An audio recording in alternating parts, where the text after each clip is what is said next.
Dealing with poor people is such a waste of time. I'll only bother with you if I have time left over, Michael said, laughing and waving us away like we didn't matter.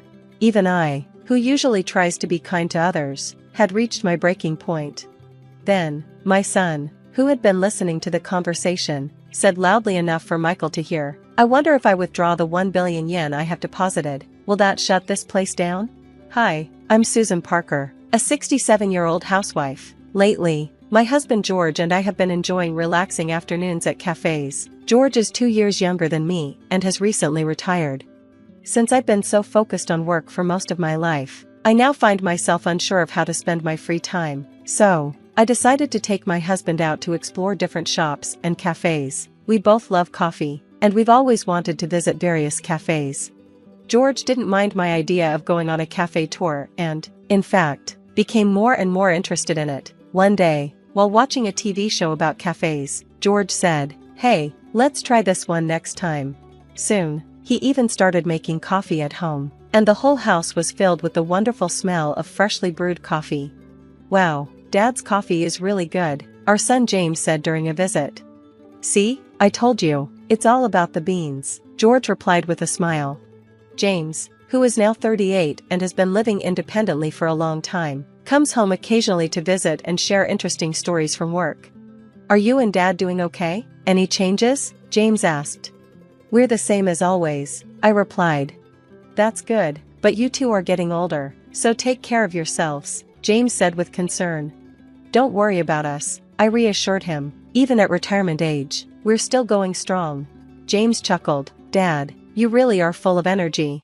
Spending these peaceful, carefree moments with my husband and son makes me incredibly happy. Looking back, George and I rarely ever argued, and I don't think James went through a rebellious phase. George and I first met during our college days. We were in the same department and saw each other in class often. Eventually, George asked me out, and we started dating. Being with him always made me feel calm and happy. Even after we started working, we stayed together, and a few years later, we got married. Our married life was full of happiness. For the first few years after we got married, we worried we might not be able to have children. But then, our son was born. He was so adorable, like a little angel. I still remember how happy my husband was when he held our baby for the first time. Since then, the three of us lived a happy life together. Our son grew up to be kind and good-hearted. Even though my husband and I both worked and might have left him feeling lonely sometimes, he didn't seem to go through any real troubles during his teenage years. "Mom, Dad, there's something I want to do, and I need your support," he once said. Our son knew what he wanted in life early on and followed that path with determination. We supported him completely and were so proud to see him achieve his goals.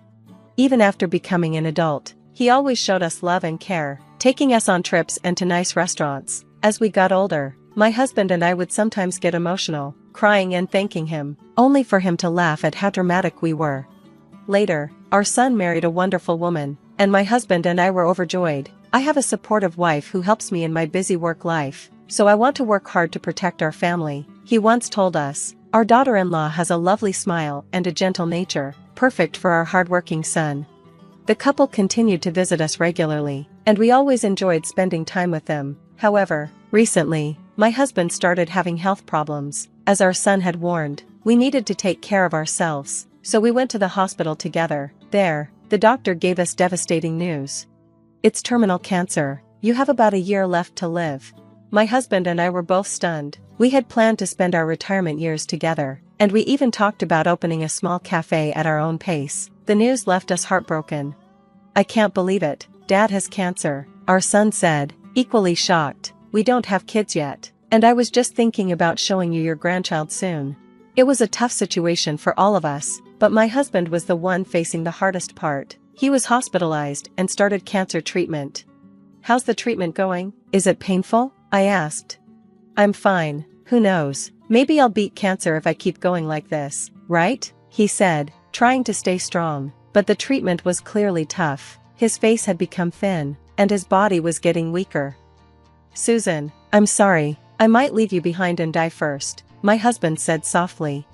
"What are you talking about? You still have more than half a year left. According to the doctor, you never know, you might live even longer. We just have to stay positive and keep hoping," I replied, trying to reassure him.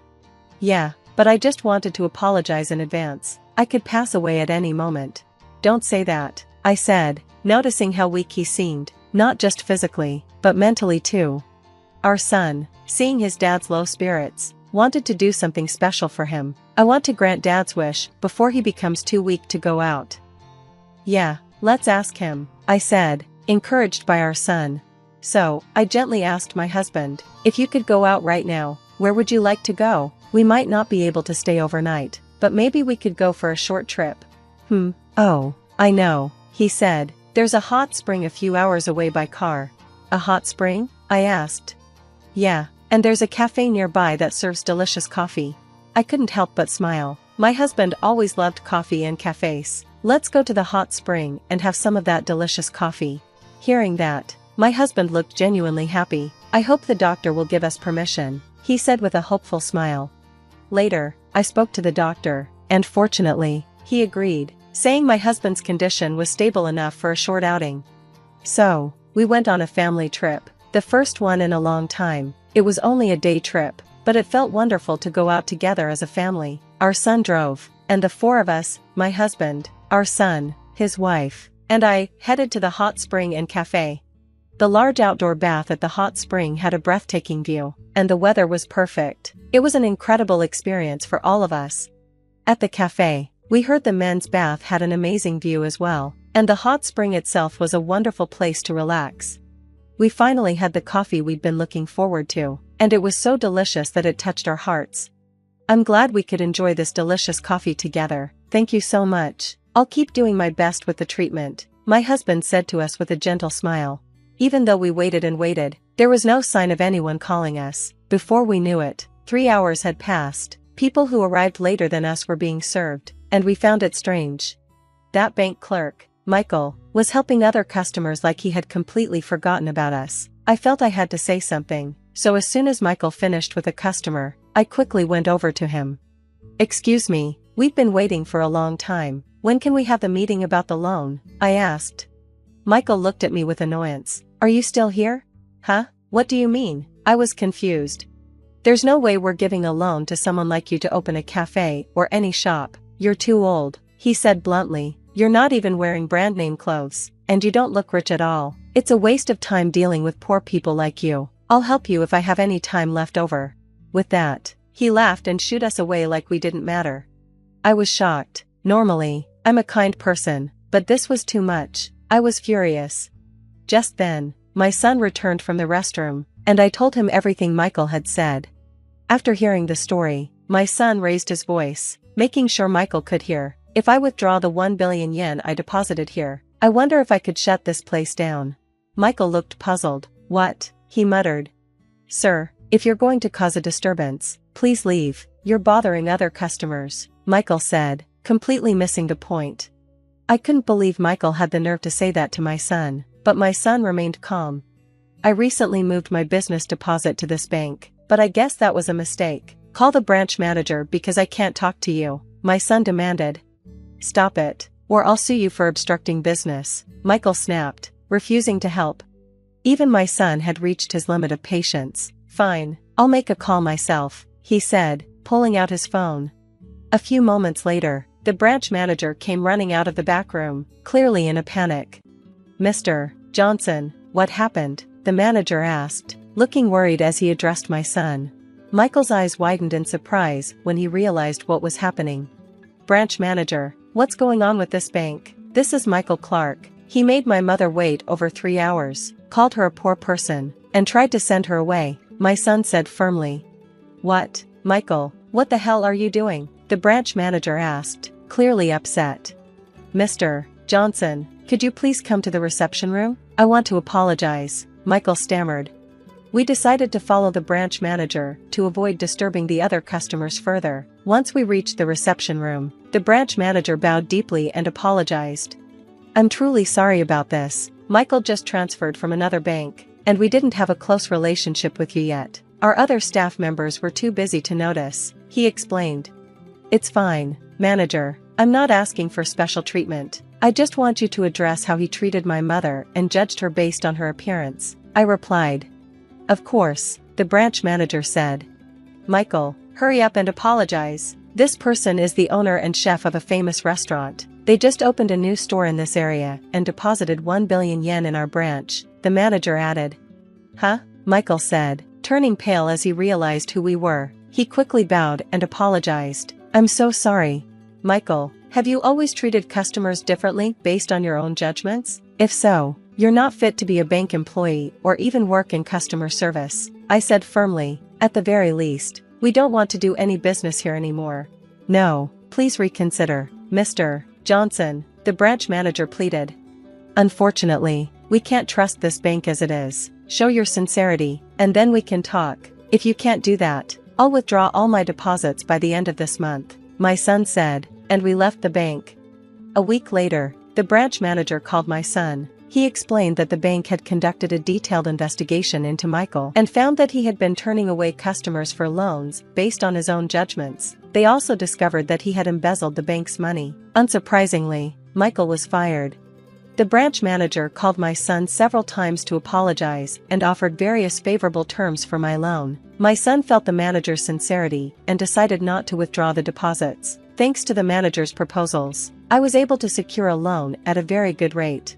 With everything in place, I was finally able to open my cafe. Initially, I had planned to start a coffee shop, but since my daughter-in-law had a nutritionist certification, we decided to open a cafe with healthy and nutritious menu options. We also carried my husband's passion for coffee and served delicious brews.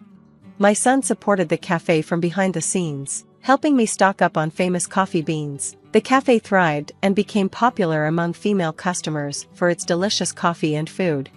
I don't know how much longer I can work, but I will do my best to run the cafe for my husband's sake as well.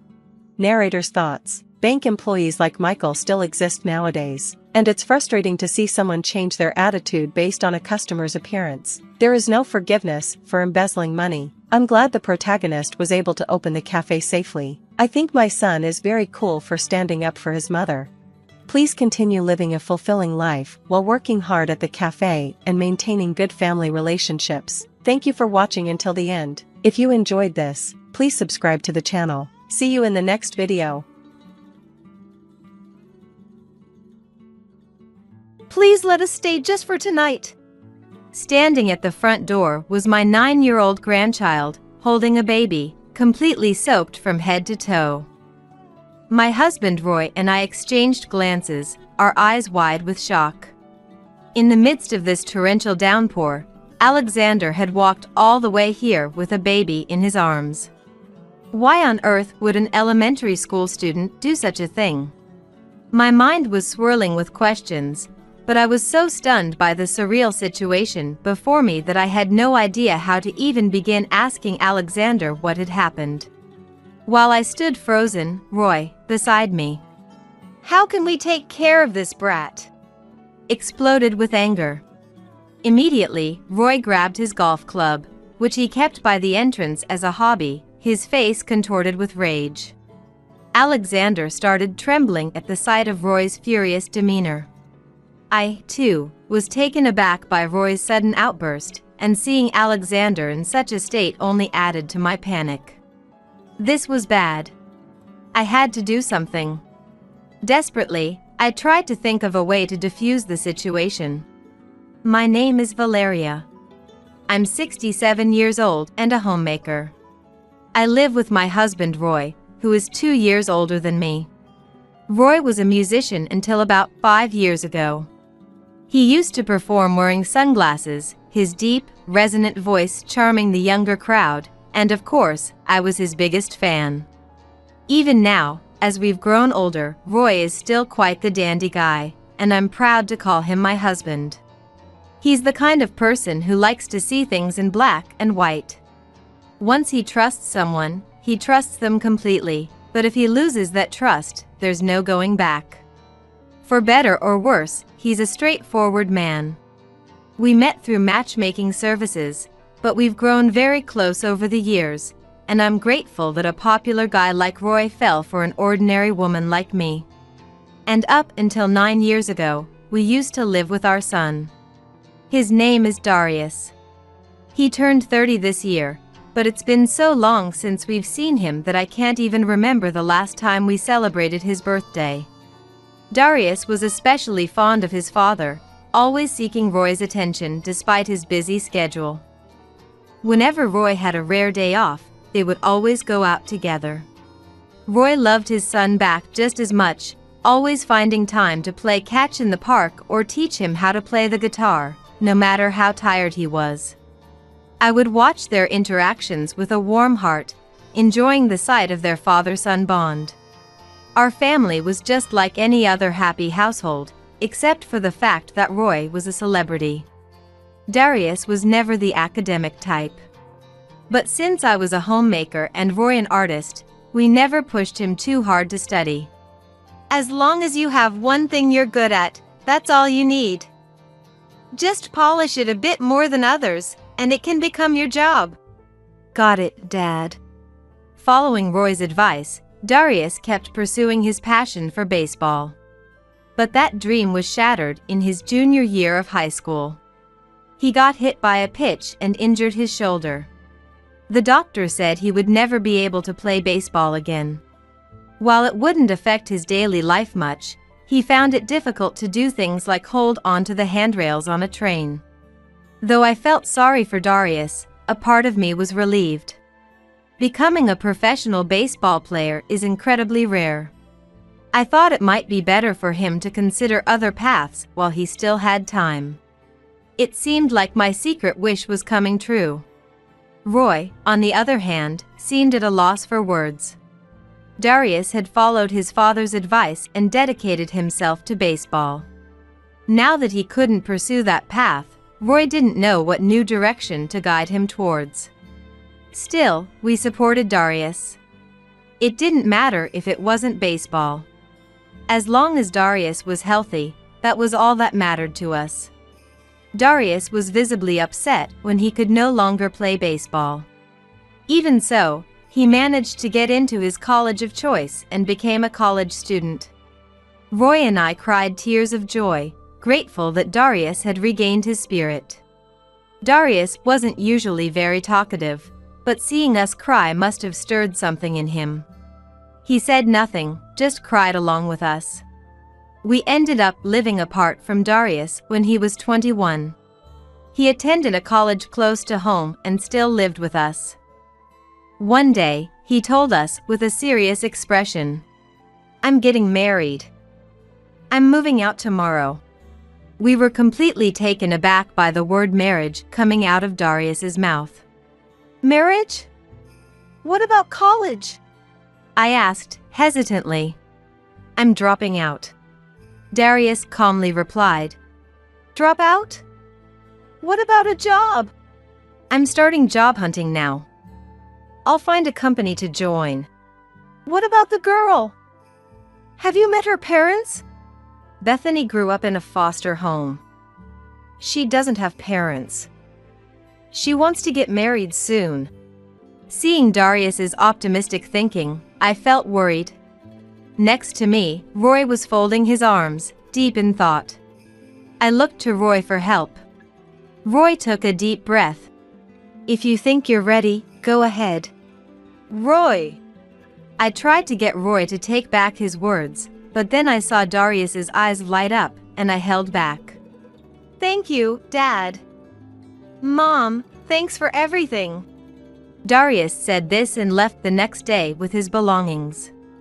I was at a loss for words, unable to accept reality. Roy said, "He'll be fine.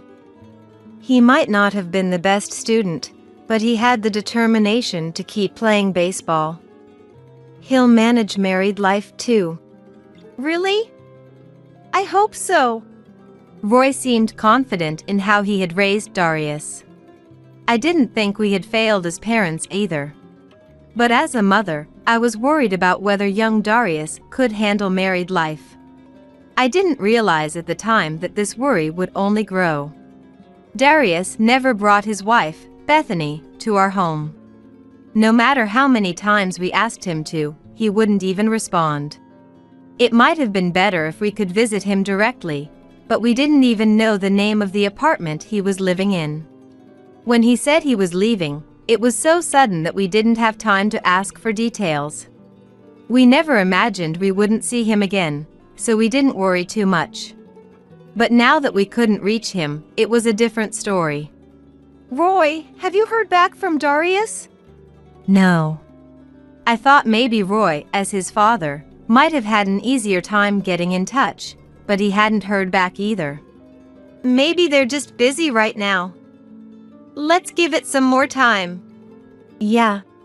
At that time, we still believed in Darius.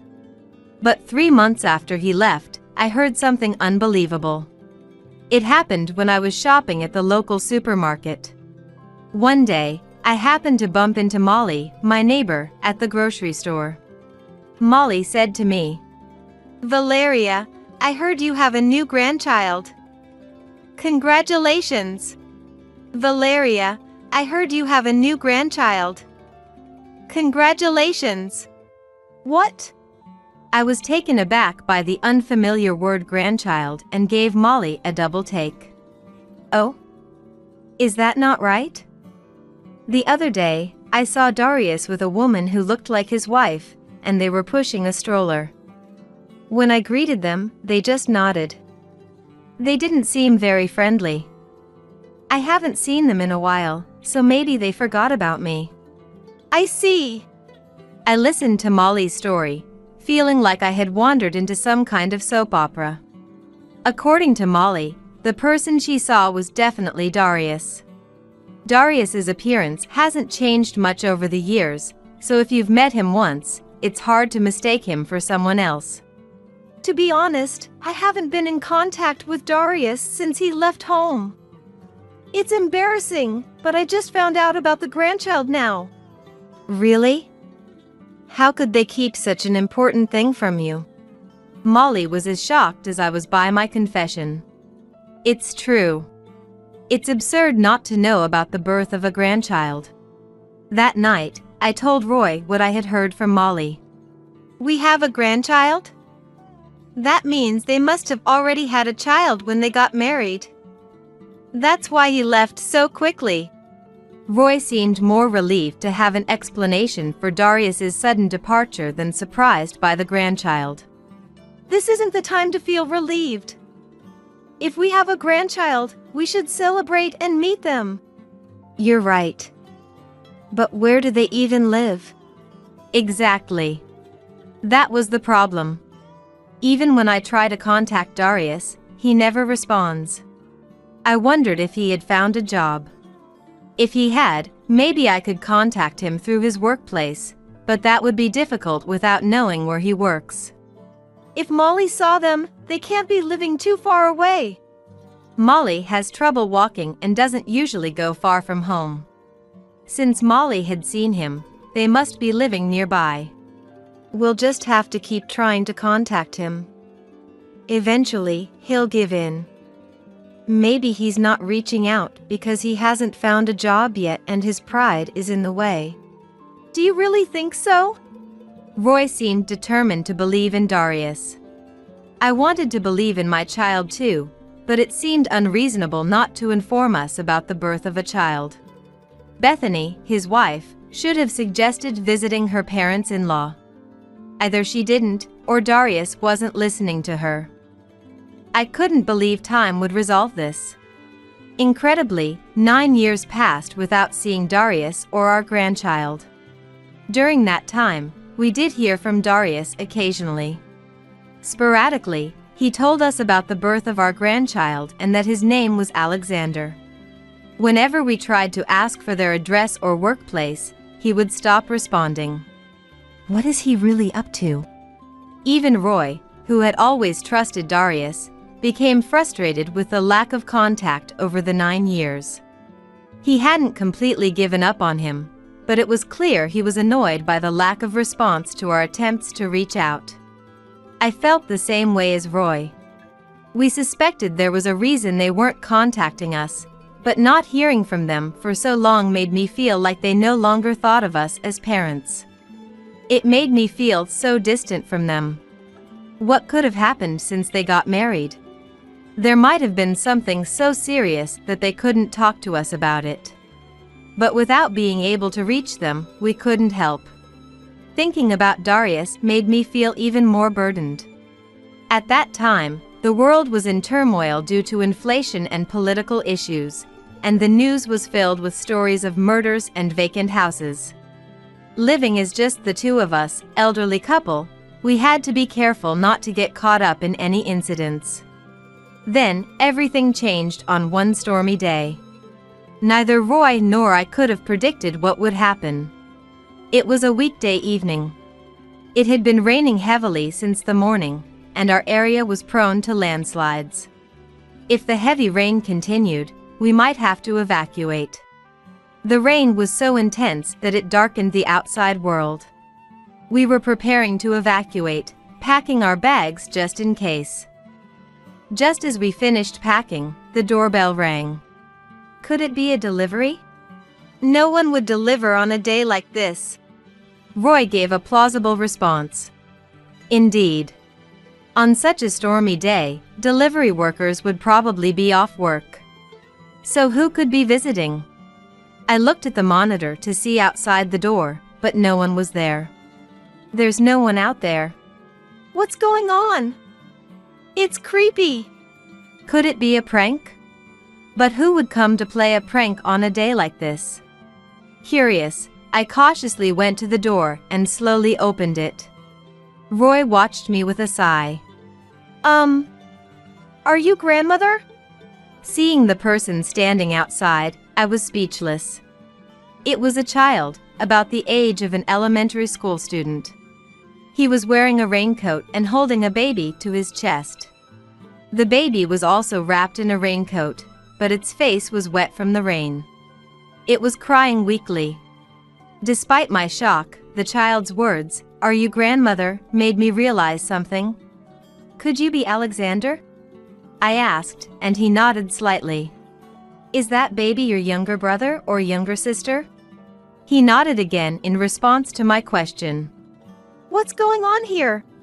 Roy, peeking from behind, tried to understand the situation. Even I couldn't make sense of it. I wanted to ask Alexander many questions, but he looked too anxious to give many answers. Alexander looked back and forth between Roy and me and said in a weak voice, Please let us stay for just tonight. The 9-year-old grandchild standing at the door, soaked and holding a baby, said this, and Roy and I exchanged astonished looks.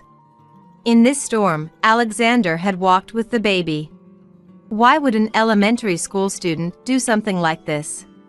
Questions swirled in my mind, but the surreal nature of the event left me unsure of how to start questioning Alexander. While I was frozen in shock, next to me, I can't take care of this brat, Roy yelled. Immediately, Roy grabbed his golf club from the entryway, his face contorted with rage. Seeing Roy like that, Alexander started to tremble. I was also taken aback by Roy's sudden outburst and worried about Alexander in front of me, causing me to panic. Roy had lost trust in his son Darius, who hadn't been in touch for a long time. He probably couldn't accept Alexander, Darius' child, right away either. This is bad. I have to do something. I desperately thought of a way to defuse the situation. Roy, just put down the golf club. Alexander is scared. When I said that, Roy looked at Alexander's face and put down the golf club, saying, okay. I breathed a sigh of relief. Roy, too, seemed to have many thoughts about the sudden situation. He wasn't really trying to kick Alexander out. More than anything, seeing Alexander trembling while holding the baby might have softened Roy's heart. Alexander, come on in. Let's get you cleaned up and take a bath, okay? When I asked Alexander in the gentlest voice I could manage, he started to cry on the spot. I took the baby from Alexander and led him to the bathroom.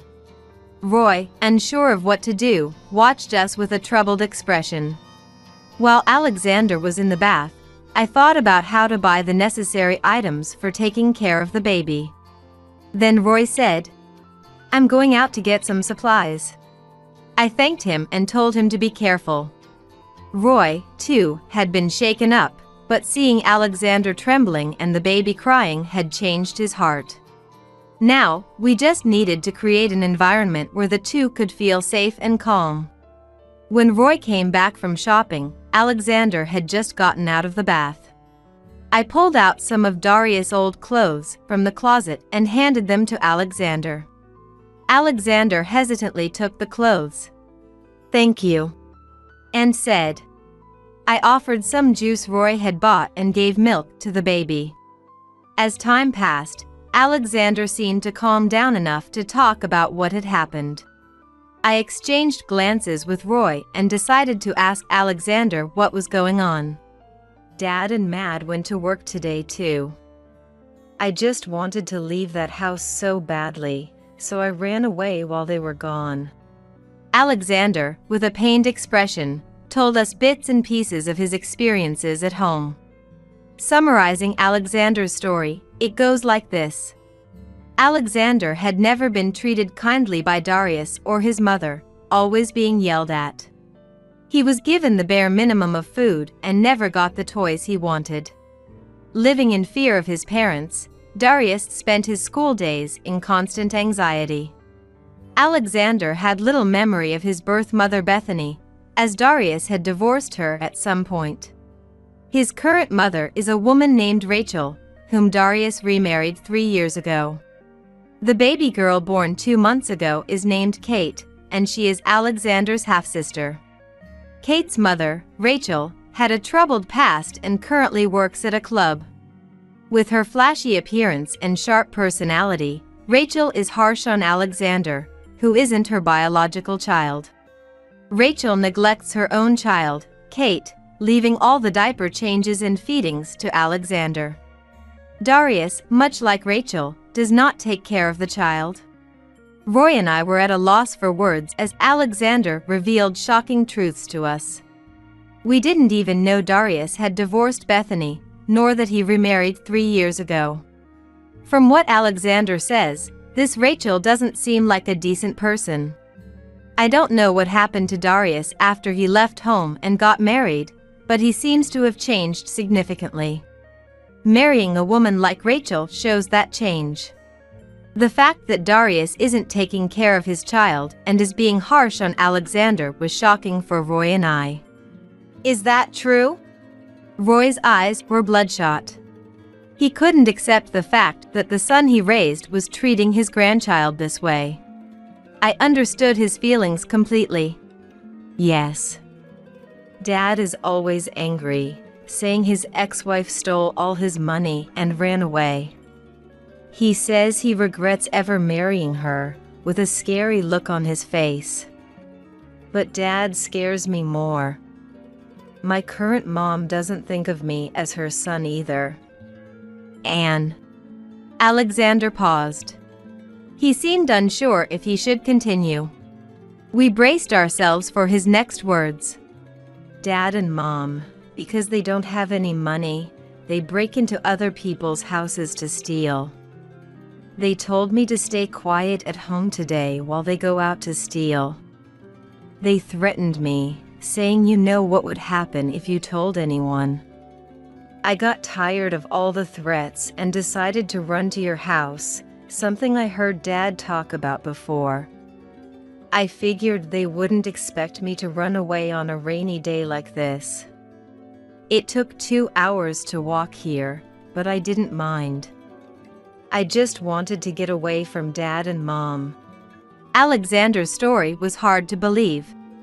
But considering everything, it was more dangerous to assume Darius was still thinking straight. I was filled with a desire to believe Alexander, who had run away carrying Kate, completely drenched. "That must have been so hard for you. Don't worry, your grandmother and grandfather will help you." "Yes. Stealing is out of the question. What on earth is Darius thinking?" Calming down the furious Roy, I pondered ways to deal with Darius and Rachel. "I know the house Dad and Mom are breaking into today. They were careless enough to talk about it at night, thinking I'm just an elementary school student. We held our breath at Alexander's words. Is that true? Yes. I even took a note. Look. Alexander pulled out a note with an address written on it from his pants pocket and showed it to us. Seeing the note, Roy and I exchanged glances and nodded. All right, we're going there. Alexander, don't worry, we'll be with you. Okay, Grandpa. Roy blushed and smiled, clearly flustered to be called Grandpa by Alexander. And this time, clutching the golf club firmly, we got into the car, ready to head towards the house where Darius and his gang were. The house Alexander told us about was an hour's drive away. It was in a quiet, upscale neighborhood, where all the houses looked like they belonged to wealthy people. The rain had stopped during our drive, and the evacuation order for our area was lifted. Is this the place? We parked the car in a lot a bit away from our destination and walked towards the house where Darius was allegedly breaking in. Roy, holding the golf club, took the lead and stood in front of the gate. I was carrying Kate. Kate was sleeping soundly in my arms. Entering the house would make us trespassers too, so we peeked into the house from the garden and saw two figures moving inside. We hesitated, unsure if they were the homeowners, but then Alexander exclaimed, "It's Dad and Mom." That confirmed it for us. Roy took a deep breath and shouted, Darius! Meanwhile, I called the police. The silhouettes of Darius and Rachel froze. They would either have to leave through the front door or come out through the garden window, but either way, they would have to face us. Darius and Rachel must have been wondering what to do. But when Roy shouted again, Hey, come out now! Or I'll call the police! They gave up and came out through the front door. In reality, I had already called the police, so they were fooled. What's going on? Why is Alexander? Seeing us, Darius turned pale. Next to him was Rachel, who, as I had heard, had a flashy appearance and a severe look, making me instinctively want to avoid her. I felt that being around her would have a bad influence on me. Darius, what are you doing? This evening, Alexander walked to our house with Kate. He said he didn't want to stay at home anymore. After talking to Alexander, I found out that you were breaking into houses. So we decided to catch you red-handed. What? Alexander! What are you doing? Furious, Darius took large strides towards Alexander. He raised his fist, and Alexander closed his eyes tightly. Hey, that's enough. If you touch Alexander, I won't forgive you. Roy grabbed Darius's arm, and Darius clicked his tongue and lowered his arm. You all don't get it. You're messing with our work. Alexander, we provide for you with this work. Why are you messing it up? Darius spat his words at Alexander with hatred. This wasn't the Darius I knew. I wondered when he had become such a terrible person. Alexander was trembling at first. But perhaps because he had us by his side, he glared back at Darius. I've been doing everything you and Mom said. I had to take care of Kate because neither of you would. I hated your work but couldn't say anything. This isn't a real job. It's a crime. I don't want to live with criminals anymore. Crying, Alexander, pouring out his true feelings, insisted that he could only see Darius and Rachel as criminals, not as parents. Hey, what are you talking about? Have you forgotten all the gratitude you owe us for raising you? Such a disobedient brat. We can't even think of him as our child. They spat out those words harshly. Both Roy and I had enough. Gratitude for raising him, you say? When did you ever actually raise Alexander? Roy's voice, filled with intensity, startled both Darius and Rachel. That's right. You barely ever contacted us, and when we find out what you've been up to, it's unforgivable to treat our grandchild this way. Apologize to Alexander right now. Otherwise, we'll turn you over to the police immediately.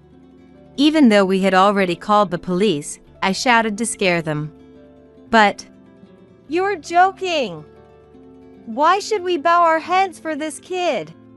I never even wanted a child like this. Try being forced to take in a kid you never wanted. They continued to resist.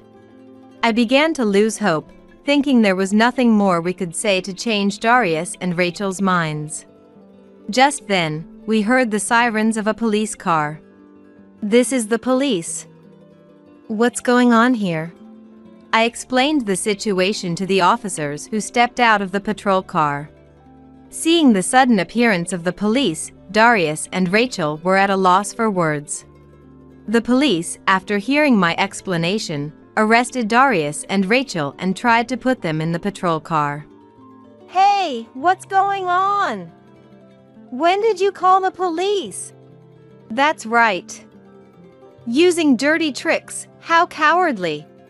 Darius and Rachel shouted in protest. Roy and I exchanged glances and sighed in exasperation. Even when caught red-handed by the police, they still resisted, unable to see that what they had done was wrong. I quietly watched the situation unfold. Looking at Alexander, I felt a strong sense of duty to protect this child and shouted, "Cowardly? That's our line. You've been abusing the child, not working, and doing such things. Isn't that way more cowardly? Do you know how many people you've made sad with your actions? Reflect on this in prison." When I shouted this, Darius and Rachel, unable to say anything in return, were dragged into the patrol car by the police.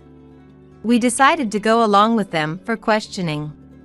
I held Alexander's hand the entire time, trying not to wake Kate, praying that our family's future would be bright. After the questioning, we were released and returned home together. It turned out that Darius and Rachel had committed a total of 30 burglaries. Darius, having no steady job, continued to break into homes and couldn't contact us. The recent news about the increase in burglaries was also their doing. I almost fainted when I heard about it. But seeing Darius's drastically changed appearance after a long time, it made sense. Darius had struggled with job hunting since his first marriage, which led to his downfall, and he started associating with bad company. Around that time, his ex-wife Bethany, fed up, left him, and he started taking out his frustration on Alexander. Alexander always lived in fear of Darius's attacks. Rachel, whom he finally remarried, turned out to be just as terrible. She was the same kind of person as Darius, which only added to Alexander's stress. That stress exploded, leading to him escaping to our house as he did this time. Darius and Rachel are now awaiting sentencing. They have committed burglary 30 times, so the punishment will be quite severe. Naturally, we have severed all ties with Darius. We have decided that even if he gets out and seeks help from us, we will not assist him at all. Neither of them has ever worked a proper job, so just surviving will be very challenging for them. They might as well get a part-time job and learn the hard way how tough it is to earn money. I've sworn that they will never see their kids again. We've decided to take in Darius and Kate. Rachel's parents aren't exactly decent people either. When Rachel was first arrested, we discussed what to do with Kate, Rachel's child, but it seemed they didn't care about Kate at all. So, Roy and I decided to raise both Alexander and Kate together. Alexander likes Kate, and I'm glad they won't be separated. Roy is now very fond of Alexander and absolutely adores Kate, calling her cute all the time. He's going to be one doting grandfather. Our new life as a family of 4 is about to begin. Given all the sadness Alexander has endured, we want to make Alexander and Kate as happy as we can. Shut up, you useless. Hurry up and make me some food. My son, Mark, spat those words at me, hurling insults. Oh no, here we go again. Another day in this hellish situation. Thinking that, I tried to make myself small, attempting to escape from his look of disgust. He just turned 24 this year. I struggled to put him through college. And he finally got a job 2 years ago, supposedly becoming a full-fledged adult. He used to be such an adorable and precious son. That is, until this abnormal rebellious phase began. I'm pretty sure it started back when he was in high school. I don't know what he's so irritated about, but the slightest thing that displeases him causes him to shout, yell, and throw things. I kept telling myself it was just puberty and tried not to get too angry, but maybe that was a mistake. Even after the usual period of teenage rebellion had passed, there were no signs of his defiant attitude coming to an end. Well, that's not quite right. It seems his irritation is mainly directed at me. Ever since he started working, he respects my husband Daniel, who became a company executive. He even looks at him with admiration. But the moment he lays eyes on me, he gives me this look mixed with contempt and scorn, full of hatred. I don't know what he hates so much about me, but whenever Daniel is away on business trips, Mark hurls terrible insults at me. How did it end up like this? Where did I go wrong in raising him? As I kept dwelling on those thoughts, I ended up falling ill. I was diagnosed with influenza and went home with a high fever, my mind in a haze. Then I collapsed onto the bed, practically losing consciousness. Hey, wake up! A grating shout and violent shaking caused me to groggily open my eyes. His face was twisted in an ugly scowl as he noisily demanded that I make him food. I have the flu. I'm running a fever, so could you please bring me an ice pack? I made that request, but Mark just shouted, Don't mess with me! And stormed out of the room. I can't believe he won't even grant me this small favor. The moment I had that thought, something poured down on my head from above. What the? Looking up in surprise, I saw Mark with an empty bucket in his arms, a malicious grin on his face. Looks like he dumped a bucket of ice water on me. That cool you down? He mocked me with those words. Then from behind him, I heard a low, hellish voice. Hey, Mark. Is that all you have to say? My name is Nicole. A 50-year-old working woman. I met my husband, Daniel, who is the same age as me, after we started working. We've had our share of arguments, but I think we get along quite well without any major fights. He now serves as an executive at a large corporation and is often away from home due to business trips and meetings. However, I believe he cares about me in his own way. When he is at home, he proactively helps with household chores like a good husband should. From the outside, our home may seem happy, but we had a particular concern weighing on us. It's about our son, Mark, who is now 24 years old this year. His rebellious phase got worse after he entered high school. I've always been a bit introverted, so I guess he doesn't like that about me either.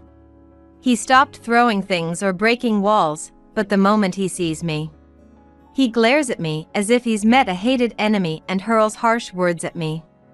Daniel would get furious when he saw this, so Mark behaves in front of him. But as soon as it's just the two of us, he becomes aggressive, which troubles me. Mark, who has a large build like Daniel, scares me. Cowering in fear of not knowing when he might do something also seems to displease him. In contrast to me, Mark apparently respects Daniel, who deals with things resolutely. Daniel serves as an executive at his company, so he seems to be Mark's role model. Because of this situation, when Daniel notices Mark being hostile towards me, he scolds him, and he apologizes obediently. But it's only superficial. Deep in his eyes, there was always disdain for me. Mark's rebellious phase didn't end even after he became an adult and got a job. With Daniel being away from home more often, I feel like Mark's defiance towards me is growing year by year. Welcome back. You're late today. I accidentally let those words slip out, and Mark glares at me. Shut up, you useless woman. I'm working here. It's not an easy job that anyone can do like yours. Don't complain about every little thing. That's the kind of retort I get whenever I say anything. I'm sorry. You're right. I timidly gauge his mood. He probably doesn't like seeing me like this either, clicking his tongue and quickly going to his room. I let out a sigh. Where did I go wrong in raising him? What is it about me that he dislikes so much? For the past few years, I've been agonizing over it whenever I see Mark. I'm home, Nicole. Wow, another extravagant meal today. Returning to the living room while taking Daniel's bag as he came back from a business trip. He smiled happily upon seeing the lavish dinner. It's no exaggeration to say that I prepare these meals to see this smile. To reward Daniel, who is always working hard while enduring the pressure of being a corporate executive, I cook a luxurious meal on days when he comes home. I hand him a cold beer and serve the freshly made soup to soothe his tired body. Just seeing his delighted face makes me feel like all my worries have been blown away. However, my moment of happiness quickly comes to an end. You only buy convenient meals on regular days though. Mark mutters. Indeed, my work ran late yesterday, so I bought some deli food from the supermarket for dinner. But it's not like I settle for deli food every day as he implies. But Mark dislikes the fact that I always make these lavish meals whenever Daniel comes home. He thinks of me as a detestable mom who hardly does any housework. Due to work on regular days, but puts on a good face only when he is back. He thoroughly despises me, his mom, who appears depraved to him. Hey, Mark. What's with that tone? I didn't say anything.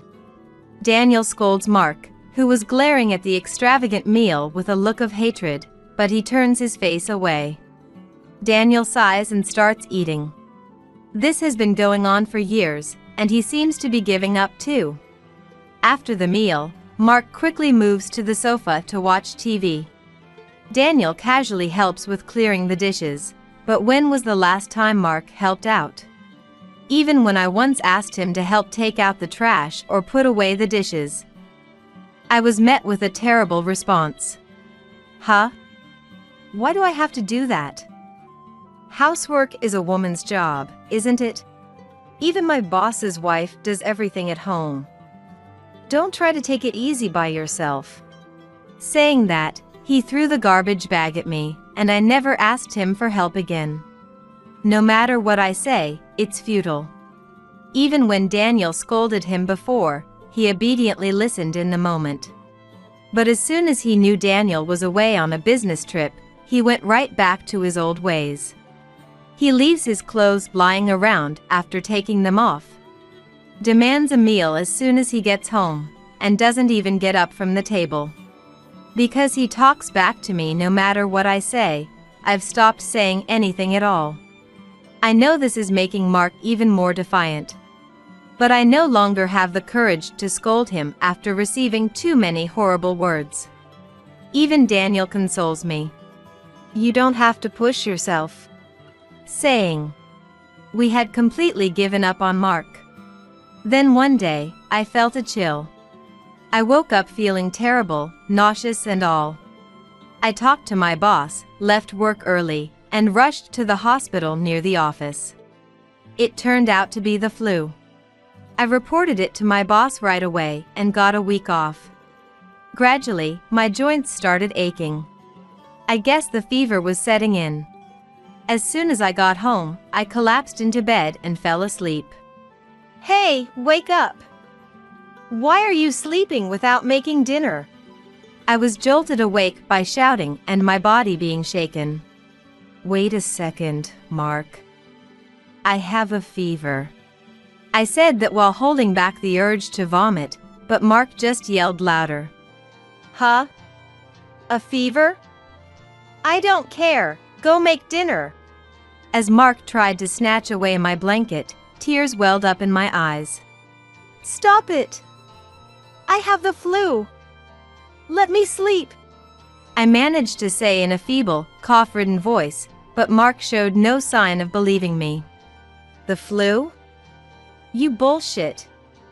You're just faking it, aren't you? Hurry up and make dinner. I'm starving here. Shivering with fever, I desperately clutched the blanket. Call it a lie, call it malingering, I was in no condition to get up.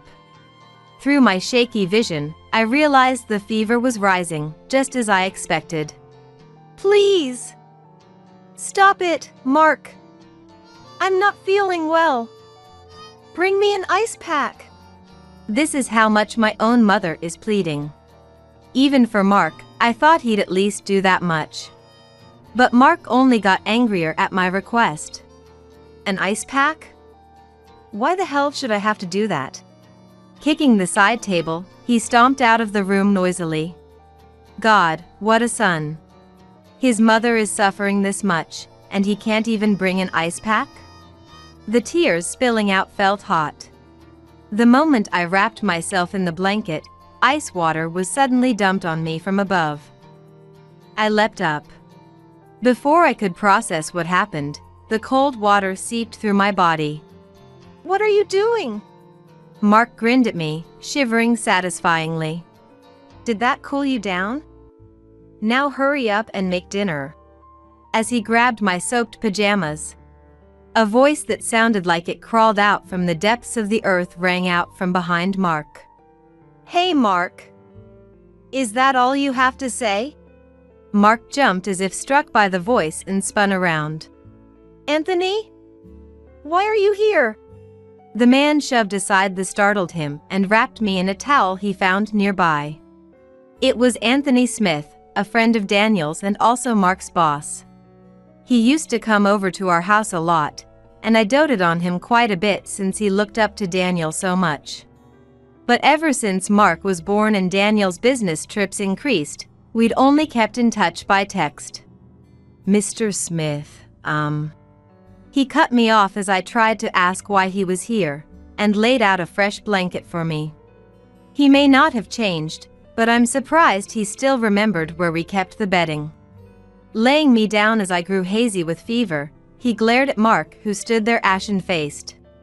Does he always treat you like this? Huh? No, well... Mark seemed unable to comprehend what was happening. His boss showing up out of the blue, and on top of that, his boss tending to me with practiced ease, it looked like it thoroughly baffled him. As Mark stood there stunned by the sudden turn of events, Anthony began to explain. You see, I owe Nicole and Daniel a great deal. That he was Daniel's friend, that he'd been in their care for a long time. That they continued to dote on him even after they got married.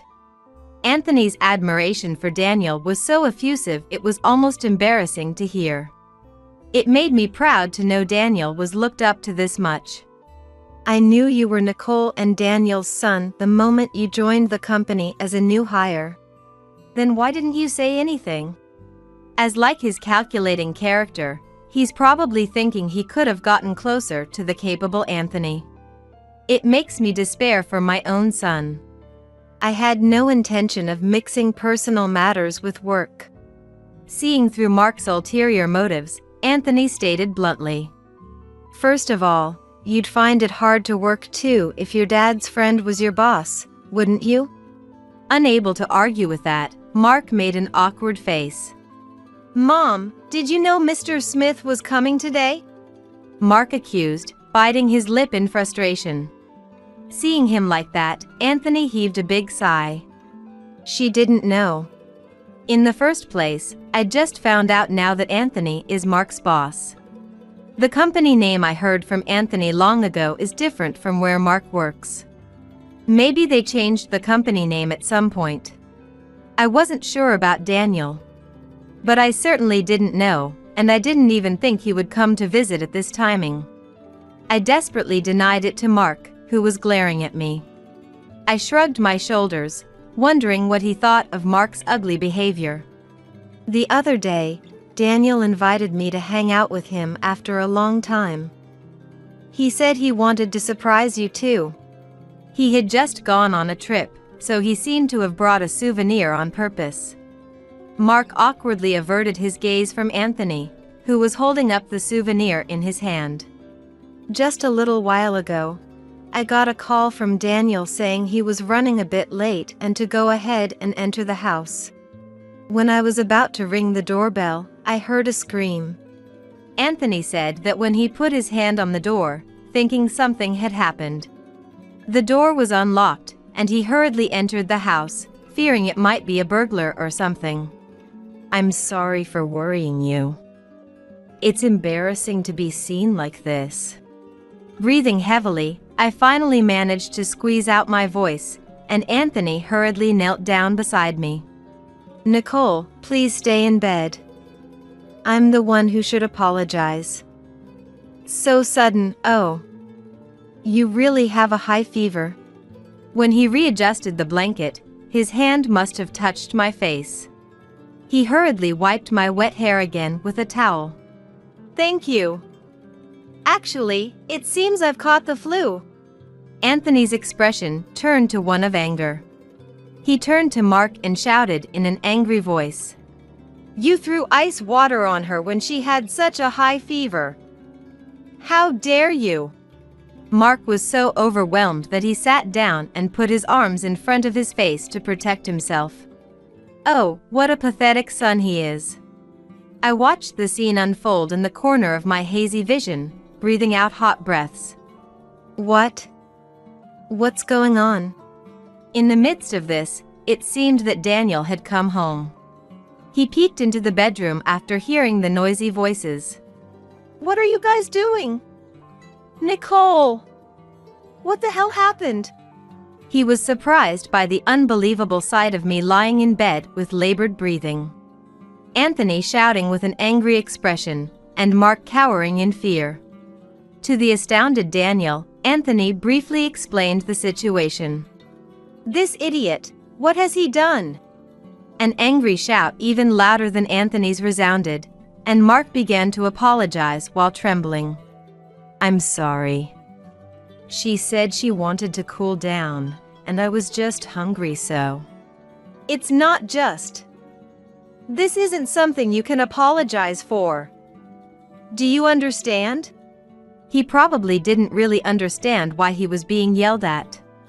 Mark started making irrelevant excuses, and Daniel and Anthony's anger exploded. I'm sorry. Anthony grabbed Mark by the neck as he apologized with tears in his eyes and left the bedroom. I'll beat some sense into him. I'll join you right away. I'm sorry, but please scold him. Daniel replied, and he replaced the wet towel and pajamas for me. He threw the fallen ice into the trash can and tossed the wet bed sheets into the laundry basket. I'm sorry.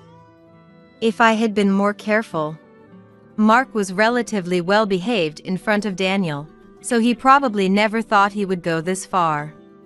I had also been considerate and given up on consulting with him or scolding Mark. It's not just your fault. Sadly, it's our failure as parents. I'm sorry.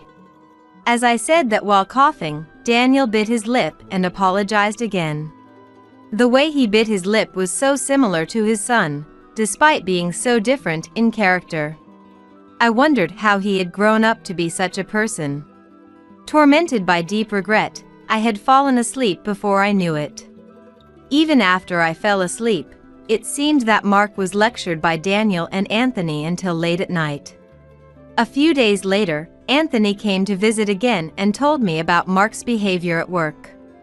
It turned out that there were rumors that Mark was also harsh on other female employees within the company. His performance was decent, and he pretended to be a nice guy in front of Anthony and other superiors, just like his attitude towards Daniel. Therefore, perhaps because he was the son of the adored Daniel, they thought the rumors were spread by employees who were jealous of Mark's performance and didn't pay much attention to them. However, after this incident, they changed their minds and immediately conducted a fact-finding investigation, which revealed that Mark had been far more misogynistic than they had thought. Some female employees even cried during the interviews, and his past problematic behaviors finally came to light. "I apologize for the trouble he has caused." "No, I'm his boss and I didn't notice either." Anthony said that to me when I apologized, but it was clear that our parenting had failed. I was so ashamed and miserable that I couldn't possibly lift my head. Mark was to receive a pay cut, and it seems he went crying to Anthony. But he was flatly rejected as he brought it upon himself. Rather, he was told to fix that twisted mentality of his and was sent to an external training program on morals that was rumored to be quite strict. We ended up having the company follow up on our parenting. "I'm sorry to Daniel and Nicole, but I couldn't protect him either." The problematic behavior Mark had been causing due to his misogyny quickly spread throughout the company. And it seems he is being viewed with a very cold eye. It seems that even the other superiors he had been sucking up to have given up on him. And Anthony told me that he is feeling quite miserable. "No, I just hope this will make Mark a better person. I know it's impossible to tell you not to worry, but absolutely do not help Mark even if he comes to you for help." As if seeing through my heart as I sighed with worry, Daniel said that no matter how terribly he treated me, Mark is still my son. I also felt guilty for raising him like that. Seeing me so dejected, Daniel kicked Mark out of the house. He declared that he was disowning him and would never let him enter the house again. If I thought about what was best for him, I realized that sometimes tough love was necessary. And I was scolded a little for that, but I finally started to see that it might be true. On the day Mark was kicked out of the house, I'll never forget the tired look on his face and the resentment-filled eyes he gave me. Noticing this, Daniel's anger became even more apparent, and he demanded that Mark return the money he had lent him to buy a new car right away. "I don't have that kind of money." To Mark's response, Daniel coldly said, "If you can't come up with it, then sell that car and pay me back immediately." With no other choice, it seems Mark had to give up the car. I was later told that the money had been properly transferred. Maybe Mark and I will never truly understand each other. Those were the kind of eyes he had. Until the very last moment he left this house, he looked at me with such bitterness and resentment. After that, it turns out Mark ended up quitting his job. He couldn't handle the rumors spreading throughout the company. Daniel went to check on him and said it seemed Mark was living in an old apartment and working part-time jobs. Mark, who had always lived in his parents' home, was probably paying for utilities for the first time. At first, he apparently tried to keep up appearances as usual, but his savings quickly ran out. One day, perhaps unable to stand that kind of life anymore, he called me when he knew I would be alone. "This is all your fault. What mom you are, a woman you are, putting me through like this." He went on and on with his resentful words. Mark is probably a lost cause now.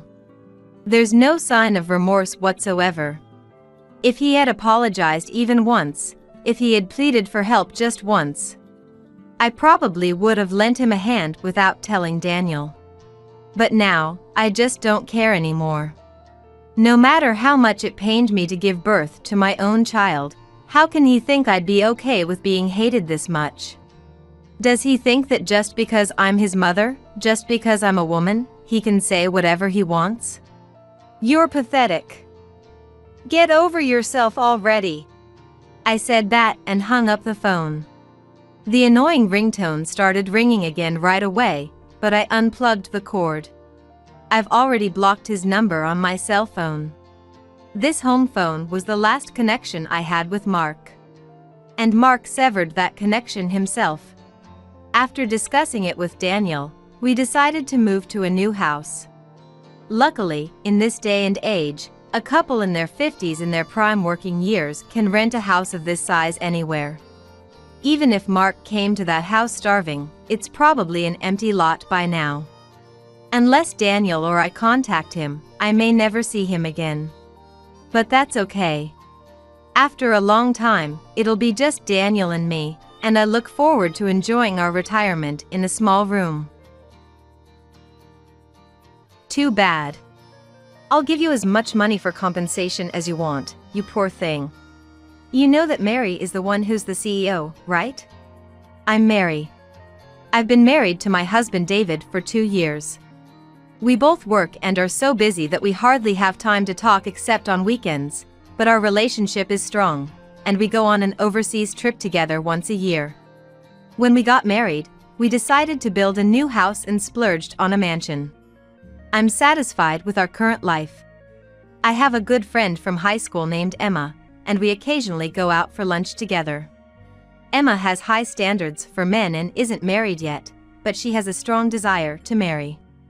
Especially, she won't compromise on finding someone with a high income. Hey, can I come over to your house sometime? And right now, I'm having lunch with my friend Emma for the first time in a while. We've both been busy and haven't been able to meet often, but we've kept in touch through calls and messages. Today, our schedules aligned.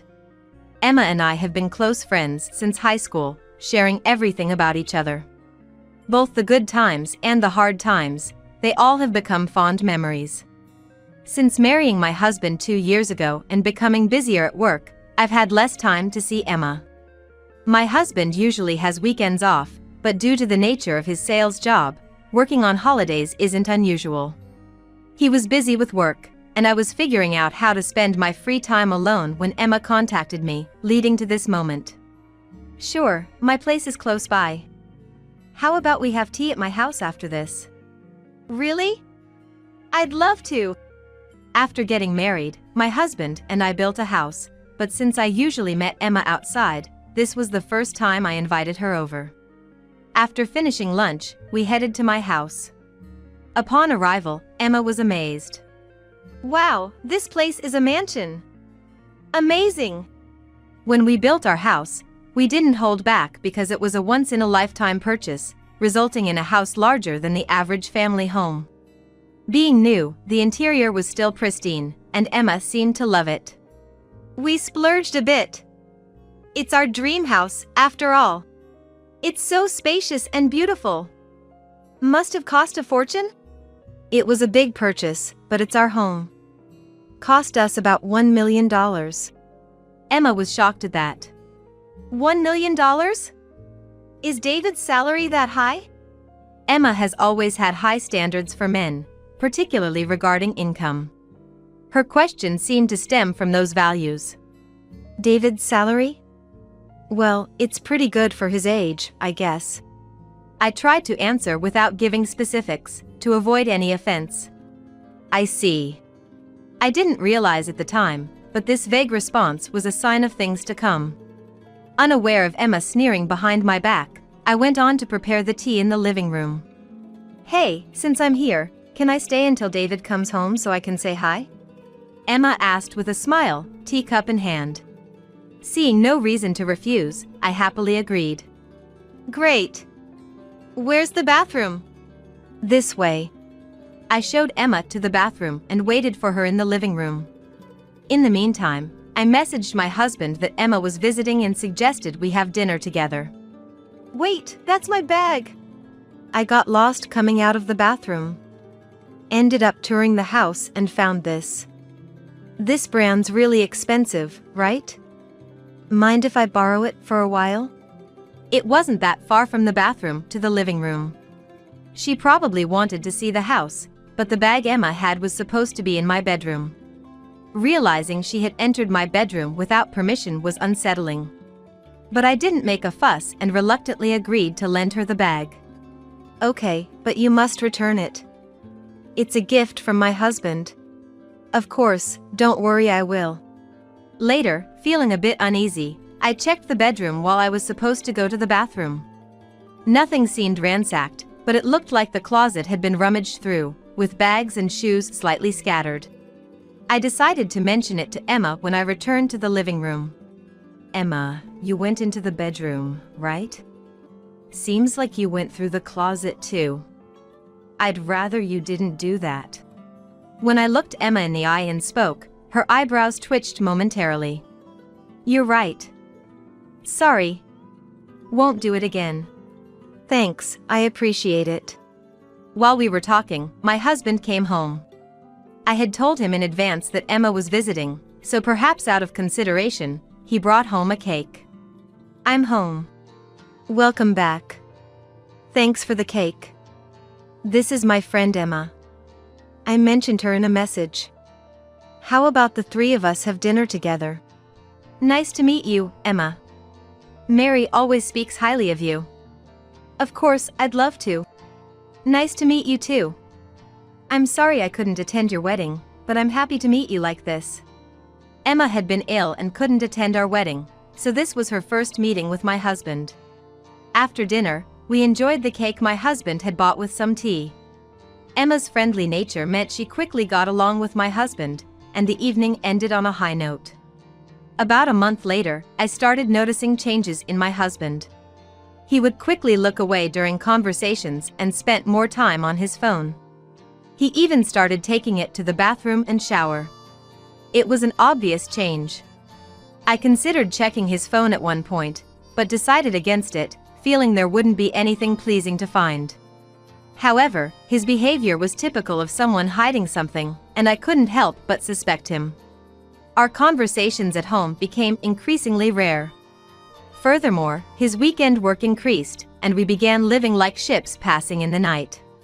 One day, I came home to find divorce papers on the table. Though I had anticipated it, seeing the filled-out papers still shook me. I immediately called my husband. I just got home and saw the table. What's this about? It means what it says. I want a divorce. I knew something was off, but tell me why. I've fallen in love with someone else. Are you saying you've been cheating? It's not cheating. I've seriously fallen for her. Though it might seem like cheating to you. How is it not cheating? Does she know you're married? She knows, but... My husband hesitated, making it clear we needed a face-to-face conversation. As I was about to speak. Hello, Mary? It's me. A familiar voice replaced my husband's. Emma? Yes. I'm dating David. And we want to get married. Hearing this, I felt despair. My heart raced, and I felt incredibly upset. What do you mean, get married? David is my husband. I fell for him the moment I met him at your house. We exchanged contacts and started talking, and things escalated. What do you mean escalated? What are you thinking? Anger, emptiness, and sadness overwhelmed me, leaving me speechless. I know it's bad. But what can we do? We were meant to be. I'm grateful to you for bringing us together, Emma said without a hint of remorse, even though she claimed to feel bad.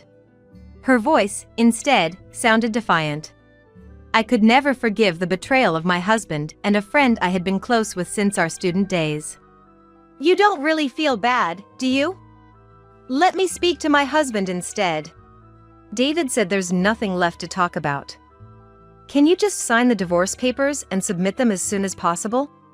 How can I agree to anything without a proper conversation? Tell him to come home at once. What? That's impossible. He's living with me now. There's nothing to talk about, right? You just need to sign the divorce papers. I felt nothing but suspicion and irritation towards Emma, who answered nonchalantly as if she either wanted to provoke me or bore some grudge against me. Just put my husband on the phone. My loud demand didn't faze Emma, who just scoffed and replied mockingly. Whatever you say, it's not going to happen. Bye. Holding the phone after she unilaterally ended the call, I stood there dumbfounded for a while. The sleepless nights continued, and my husband didn't come back during that time. The divorce papers left on the living room table seemed to be waiting for my signature. Emma kept sending me multiple photos of her and my husband together, as if to flaunt their close relationship. My mental health deteriorated to the point where it began to affect my job. So I decided it was time to seriously consider divorce and consulted a lawyer. I had a lawyer acquaintance whom I decided to consult. After setting up an appointment, I met with the lawyer and explained my situation. It must have been tough. My lawyer listened attentively to my story. What would you like to do? My lawyer asked, and to my surprise, my answer came more easily than I thought. I want a divorce. But I want them to be properly punished. That's understandable. Let's make sure to claim compensation. We can't let the evidence they've been so kind to send us go to waste. Right. I'll claim compensation from my husband and Emma and make a clean break. Thank you for your help. Leave it to me. And, although it might be unnecessary to say, try to eat well and get enough sleep to take care of your health. Thank you. After talking with the lawyer, I decided to take the necessary steps to move on. They say time heals all wounds, and I'm starting to look forward a bit more each day. Recently, I've been able to eat meals I couldn't before and sleep without an issue. The only thing I'm losing is my husband. I have nothing else to lose or worry about. Having gone through this, I'm sure something good is waiting for me next. This thought gave me some energy. And then a few days later, Emma contacted me again. Hey, are you still clinging to the past? I want you to hurry up and get the divorce. Completely unapologetic. What's wrong with you? I'm preparing for the divorce, so tell that to my husband. That's a lie, right? You think David is coming back, don't you? I know what you're clinging to. It's David's income, isn't it? Income? Yeah, he's the CEO with an annual revenue of $500 billion. You were hiding that from me because you knew this would happen if I got involved, didn't you? My husband is the CEO with an annual revenue of $500 billion? Don't pretend you didn't know. That's why you could afford such a mansion. Did he tell you that? Yes, he told me everything. So hurry up and leave that house. It's going to be mine now. Too bad David won't be coming back. I'll give you as much compensation as you want, you poor thing. After saying that unilaterally, Emma hung up the phone. Now I understood why Emma targeted my husband. This call from Emma completely cooled off my feelings for my husband, and I started to think about life after divorce. From the next day on, I felt much clearer in my mind. In a way, I might have Emma to thank for that. The couple photos she sent today only disgust me now. Everything she sent was shared with my lawyer. After recovering from my illness and solving work problems, my usual routine finally returned. All that was left was to settle things with my husband and Emma. My lawyer had sent them the documents on my behalf. Now, we just had to wait for their response. A few days later, a reaction came swiftly. Hey! What were you thinking sending documents to my company? Emma was furious, her anger echoing. So, you were harassing me without being prepared for the consequences? Just sharing a bit of mine and David's happiness with you. It wasn't harassment. No, it definitely counts as harassment. Please, talk to my lawyer from now on. Goodbye. Hey! I hung up the phone right there. I felt a sense of relief knowing she was sufficiently rattled. Emma's calls continued, but I never picked up again.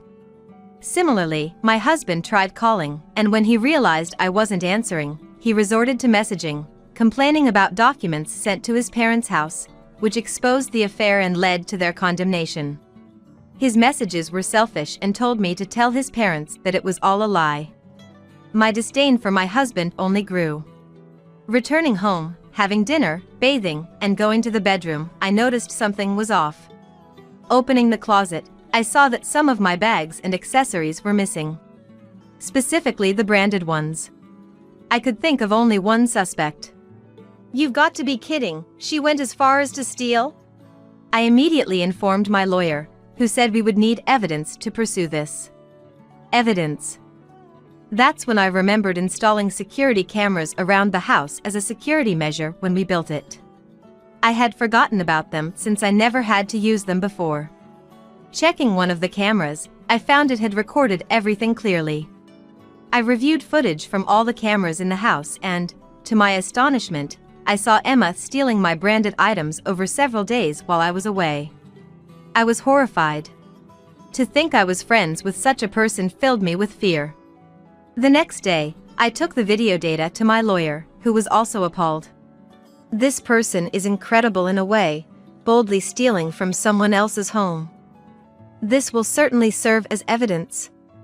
But this will be a separate case from the divorce, is that okay? It's a criminal matter. Yes, please proceed with everything you have, I said, smiling eerily calm. After all that had happened, why should I hold back? It was time for her to take responsibility for her actions. Understood. But I do recommend changing your locks. Taking my lawyer's advice to heart, I changed the locks that very day. After that, I received a barrage of calls from both my husband and Emma, which I completely ignored. They even came to my house directly, but I didn't hesitate to call the police. Eventually, the calls from my husband and Emma stopped. A few days later, my lawyer mentioned that they wanted to negotiate a settlement. Asked what I wanted to do, I agreed to a discussion, provided my lawyer was present. I was busy and wanted to settle this quickly. The lawyer arranged the date. And on the day, we met in a conference room at the lawyer's office. Emma and my husband burst into the room, opening the door aggressively. Finally, we meet, you coward. Stop it, Emma. It's because she's been running away. Because of you, our wedding's been postponed. Emma was ready to throw something at me, anger radiating from her as she yelled. My husband desperately tried to calm her down. Seeing them after so long, I felt pathetic for having to deal with such people. Please calm down. If any violence or abusive language is detected, we will immediately call the police, understood? The lawyer managed to settle them down for a moment, and Emma and my husband finally took their seats. With everyone ready, the discussion began. David, you wish for a divorce, correct? We agree to the divorce. However, considering your relationship began as an affair, we will be seeking compensation. Do you have any objections? If it means getting a divorce, fine by me. But after paying the compensation, I want nothing to do with you ever again. Mary, is that acceptable to you? Of course. I have no interest in continuing any relationship with him either, I stated calmly, noticing my husband's slight disturbance. But I didn't care about that anymore. Next, regarding the amount of compensation. When the lawyer started to talk about the compensation amount, Emma joined the conversation. I said any amount is fine. We have a ton of money anyway. Emma crossed her arms and spoke arrogantly. Hearing this, the lawyer adjusted his glasses. A ton of money, you say? Yes. Aren't you a lawyer? Didn't you check? David is the CEO of a company with annual sales of $500 billion. Compensation for an affair is not a problem at all. I'll even give you a fair share of the property. Your salary must barely cover your living expenses. Emma said this confidently, laughing, and the lawyer, unable to hold back, burst into laughter. Emma looked displeased at the sight. What's so funny? Are you mocking me? Emma said, shaken, to the lawyer who was drying his tears with a handkerchief, trying to compose himself. My apologies. I see it now. It all makes sense. The lawyer put down his handkerchief, looked at Emma, and smiled. The CEO is Mary, you know? David is just an ordinary employee there. What? Emma looked puzzled for a moment, but soon crossed her arms and sneered. So the lawyer hired by a fool is also a fool. Get real. Did Mary lie to you saying she was the CEO? How sad. I should be the one saying that you. Did you verify your side of the story? The lawyer turned to David, who looked pale. Seeing this, Emma, perhaps feeling anxious, started to press David. You said you were the CEO of a company with annual sales of $500 billion, right? You weren't lying, were you? David said nothing. Just looked down, pale. Seeing this, Emma gradually turned pale as well. Answer me. You weren't lying, right? You said you were the CEO of a company with annual sales of $500 billion? Emma shook her David's shoulder, but he just muttered, "Sorry." This apology plunged Emma into despair. Emma, trembling, turned to face me and stood up, slamming the desk. That's a lie, right? There's no way you're the CEO. I was the closest to you, so there's no way I wouldn't know.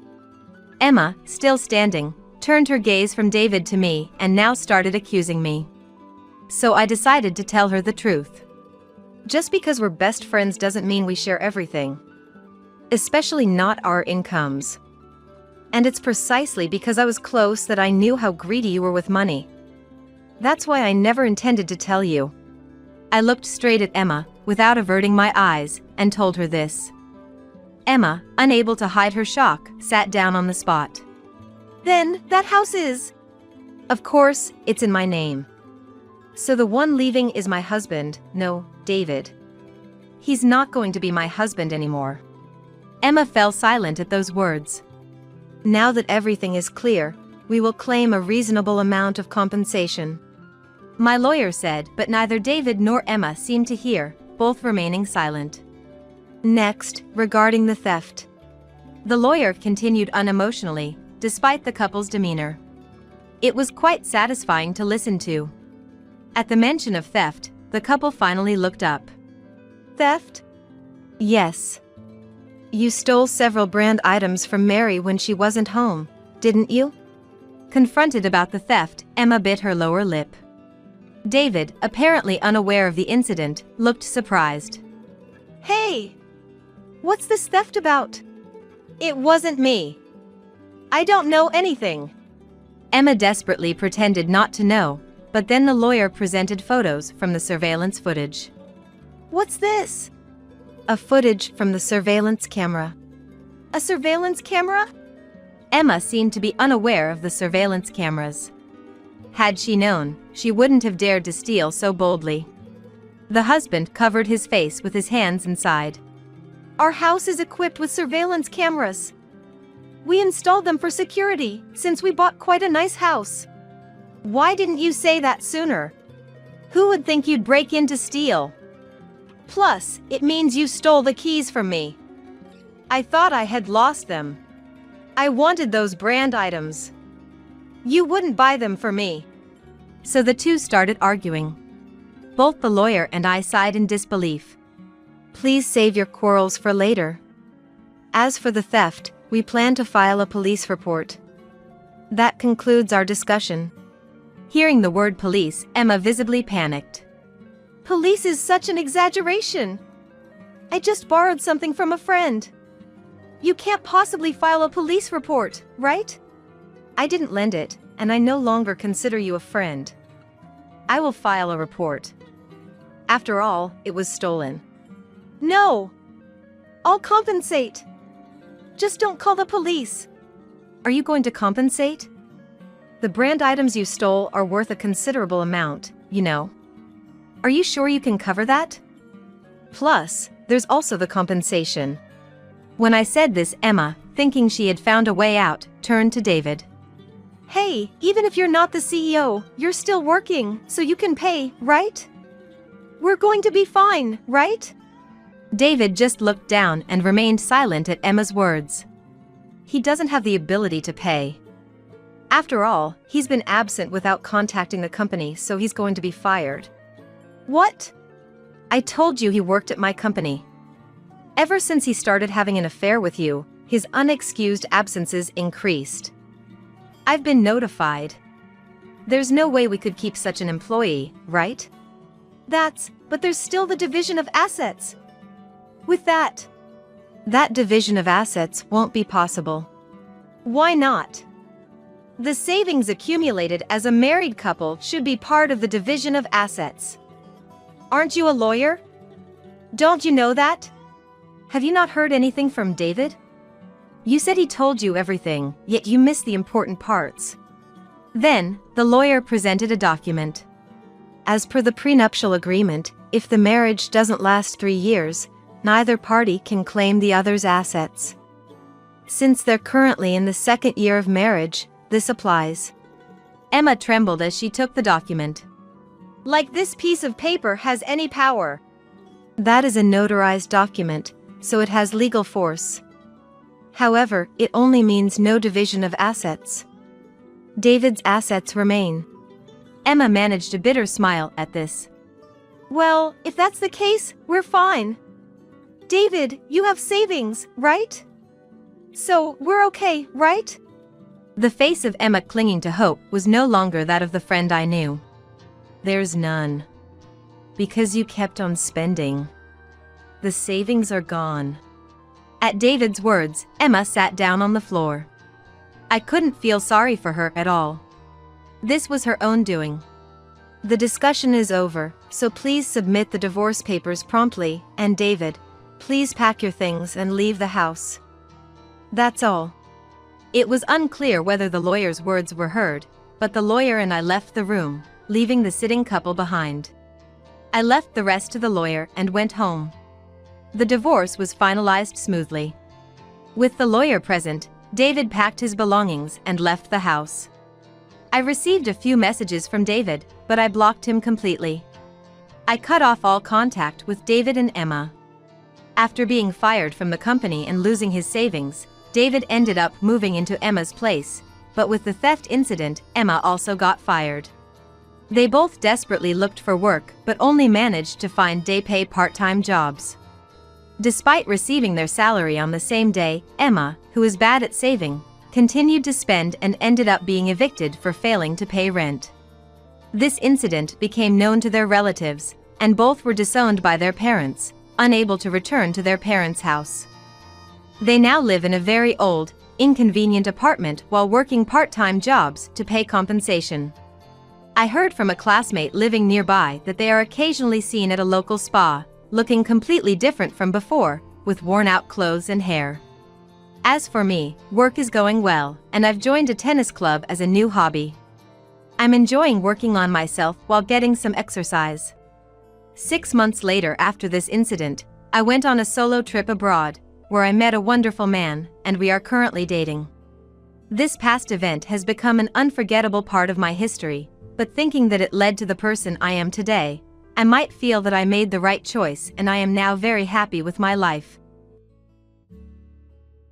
Here, this is for you, Mom. Emma said so, but then in the next moment, she flipped the stew onto the floor. What? It was the first time my son, Michael's family had come over to our house. I was preparing dinner with Stella, my daughter-in-law, and Emma, my 3-year-old granddaughter. But then Emma, instead of placing the stew at Stella's seat, deliberately spilled it on the floor. It wasn't because she tripped or slipped. She clearly did it on purpose. Wasting food like that. Why would you do something like this?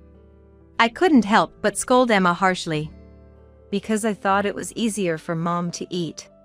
Startled by being scolded, Emma said, crying and shaken. Easier to eat?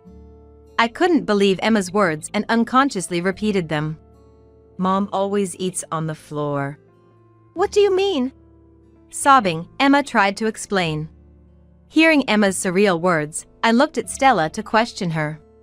Seeing Stella with a pale face and her shoulders shrunken, I felt she was hiding something. Good morning. Today, as always, while looking at the portrait of my deceased husband, I greeted. I have been living alone since my husband Ian passed away a few years ago.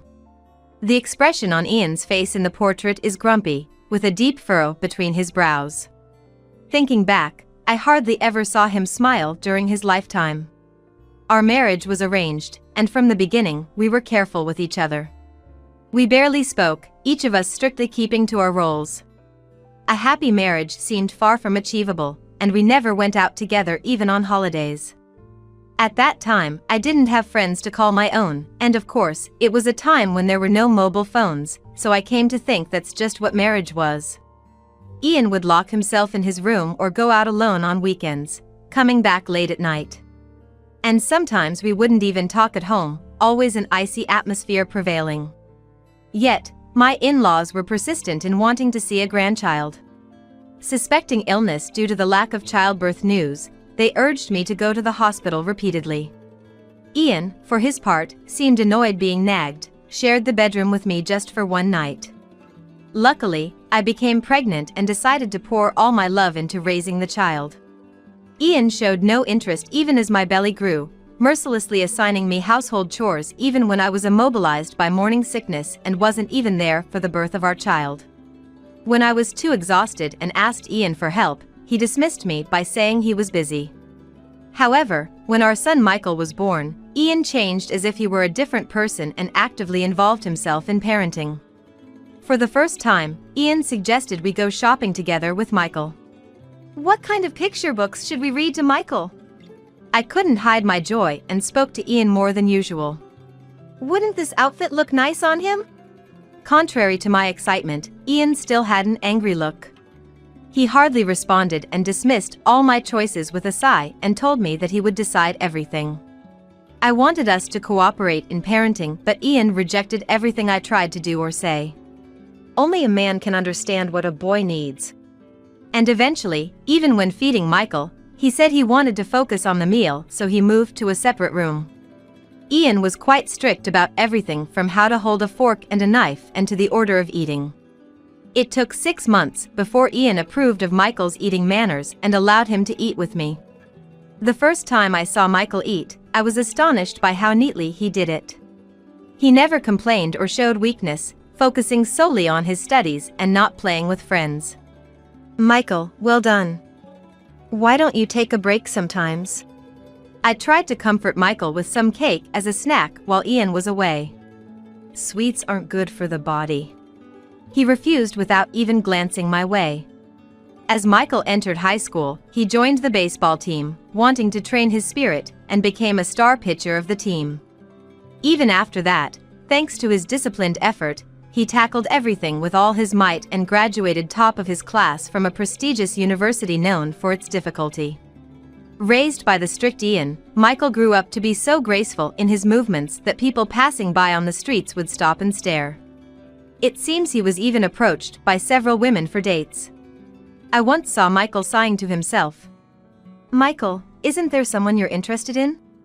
I find it more meaningful to spend my time honing myself, rather than romance. His response to my casual question was marked by an even deeper sigh. Eventually, Michael made neither friends nor lovers, always a lone wolf, establishing himself as an object of admiration from afar. After university, he landed a job at a major publishing company, enviable to many. The publishing company kept him busy, and Michael lived a life of constant business trips, hardly ever returning home.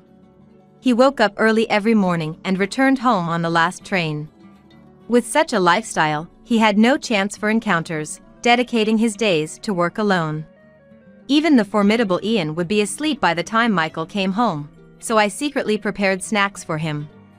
A man's body is his capital. Ian had always fed Michael a perfect meal of one soup and one dish, and so he was forbidden snacks, especially midnight snacks. However, no matter how balanced the diet, it was clear that the hard-working Michael was gradually losing weight due to insufficient nutrition. He's going to collapse if he keeps this up. Michael initially refused the midnight snack, wanting to go to bed early. But one day, after exchanging such words several times, Michael's stomach growled loudly, cutting off his words. "The stew is ready." I said, "I want to go to sleep." "See, the stomach doesn't lie," I gently told Michael, who turned bright red and looked down. Is it really okay for me to eat? Of course. I made it for that reason. Thank you. With a slightly trembling voice, Michael carefully brought the spoon to his mouth. Then, with his spoon in his mouth, Michael froze. Michael, what's wrong? It's delicious. It seemed the taste was shockingly good for Michael. He devoured the steaming stew, even asking for seconds. After finishing 3 plates, Michael showed a smile I had never seen before. Ah, this is the best feeling. I didn't know there was something this delicious. You've worked hard every day. I'll prepare a snack for you tomorrow night too. From that day on, Michael began to eat the midnight snacks I prepared with curiosity. Thanks to that, Michael's weight returned to normal, unbeknownst to Ian. The time for midnight snacks, the only time Michael and I spent together, became the time I also looked forward to as well. Mom, what's for tonight's snack? Tonight, it's ramen. Ramen. I've been wanting to try that. For Michael, who had never eaten out, the midnight snacks I made were all first-time experiences. Every time, Michael would light up like a child and eagerly eat up the meal. And so, seeing Michael off to work in the morning as usual became part of my daily routine. Michael, having regained his health, made significant progress at work, becoming regarded as the star in the company. This led to a series of invitations from women, it seems. Seeing this, Ian, perhaps unable to stand it, recommended an arranged marriage, and quickly, the discussions concluded, and Michael ended up getting married without any prior dating experience. Michael married Stella, a woman who worked as a secretary to the president of a famous company. Though she was of a quiet demeanor, she appeared to be a polite, serious person. I am inexperienced, so I ask for your kindness. At our first meeting during the introduction, Stella greeted us politely, a rarity these days. I will do my best to be a good wife and support Michael. Stella smiled softly, narrowing her beautiful eyes, and I thought she looked as beautiful as a blossoming flower. We're going to be family, so don't hesitate to rely on us for anything. Happy as if I had gained a daughter, I exchanged contact information with Stella and told her so. Stella, coming from a family that lived a bit far away, nodded happily to my words. Thank you very much. It's very reassuring. Then, the newlyweds moved to the neighboring town. Anticipating they might have a lot of unfamiliar things to deal with in their new life, I decided to frequently send messages via mobile phone. However, when I asked if they needed any help, Stella, who was already domestic and skilled in household chores, seemed to have quickly won over Michael's heart. It appeared Michael often had to go on business trips due to work, but they seemed to get along well, going shopping together on holidays. Not only that, but Stella also took care of me by giving me candies when I had a sore throat or recommending a good plaster when I mentioned I had hurt my back, always considerate towards me. She would quickly reply to my messages, so I thought there was no need to worry. When I told Ian about Michael and Stella, he nodded as if to say, of course, making me completely at ease. I'm happy to see them so happy. Michael and Stella were blessed with a daughter named Emma in their 4th year of marriage, bringing me great joy. And I think even Ian softened a bit. However, life doesn't always continue happily. Before Emma turned 2, my Ian suddenly collapsed. Ian, who had lived a life rarely seen smiling, seemed to have been unknowingly harboring stress. By the time he was advised to be hospitalized, it was too late, and cancer had spread throughout his body. And so, Ian passed away, leaving us behind. After the funeral, as I started living alone, messages from Stella, which used to come frequently, gradually became scarce. Even when I offered to help with childcare, I was gently refused, not wanting me to go through the trouble. It started after Ian's funeral. Stella suddenly began acting strangely, and when I inquired about Emma or their life, her responses were curt, and sometimes there was no reply at all. She wouldn't answer phone calls, and I worried every day. Feeling the distance between Stella, Emma, and myself, time passed, and before I knew it, Emma was 3. Thinking at least for Emma's 3rd birthday, I decided to send a message about having a meal at my house. Happy 3rd birthday to Emma. have you gotten used to parenting? Yes, thank you. It's been a while since we've seen each other. How about a meal at my place? No, thank you.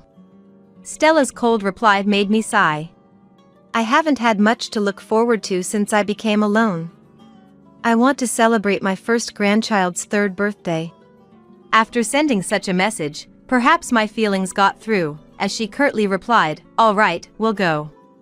I had doubts about Stella's sudden consent, but the joy of meeting Emma soon dispelled them. And finally, the day of the family meal arrived. Stella, it's been a while. I greeted Stella and her somewhat tense family with a smile. Sierra, it's been a while. Thank you for inviting us today. Wondering if they were nervous after such a long time, I let them into my house. Come on, Emma, say hello to Grandma. Emma, who had been shyly hiding behind Stella, came forward quietly when encouraged and bowed politely. Grandma, hello. Contrary to Stella's uneasy and somber demeanor, Emma greeted me with a bright smile. Emma, hello. I made stew today, let's eat together. Yay! I love stew. It was the first time I had seen Emma since she was just a baby.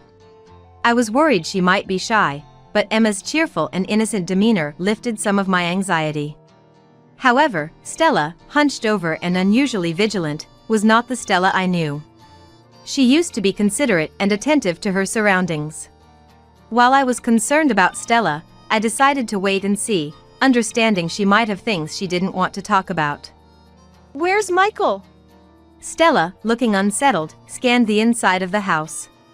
Oh, Michael will be coming directly from his business trip, so he'll be late. I received a message. Stella, you didn't know? That's right. I'm sorry, I might have missed the message. Stella seemed relieved for a moment and hastily checked her mobile phone as if to hide her expression. I'm sorry, I had a message too. I can't believe I missed it. I feel like a failure as a wife. Stella's blue face and the way she berated herself seemed excessive to me. The message had just come in, so there was no need to worry so much.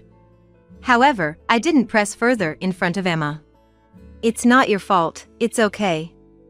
Sit down, and I'll reheat the stew. Sorry. Her voice was so low I had to ask again. Stella, did you say something? Nothing, it's nothing. Stella seemed even more withdrawn, making me feel she was hiding something from me. It was just a hunch, but these intuitions often prove correct. I'll help you carry it. Emma ran over with an innocent smile, cutting through the tense atmosphere. Oh, thank you. But stay back from the stove, it's dangerous. Emma's offer to help was impressively mature for a 3-year-old. Stella, meanwhile, sat down hesitantly and stared solemnly at her spoon. Here you go, be careful, it's hot. Okay. Emma energetically took her plate and slowly walked over to Stella. And then, here, this is for you, Mom.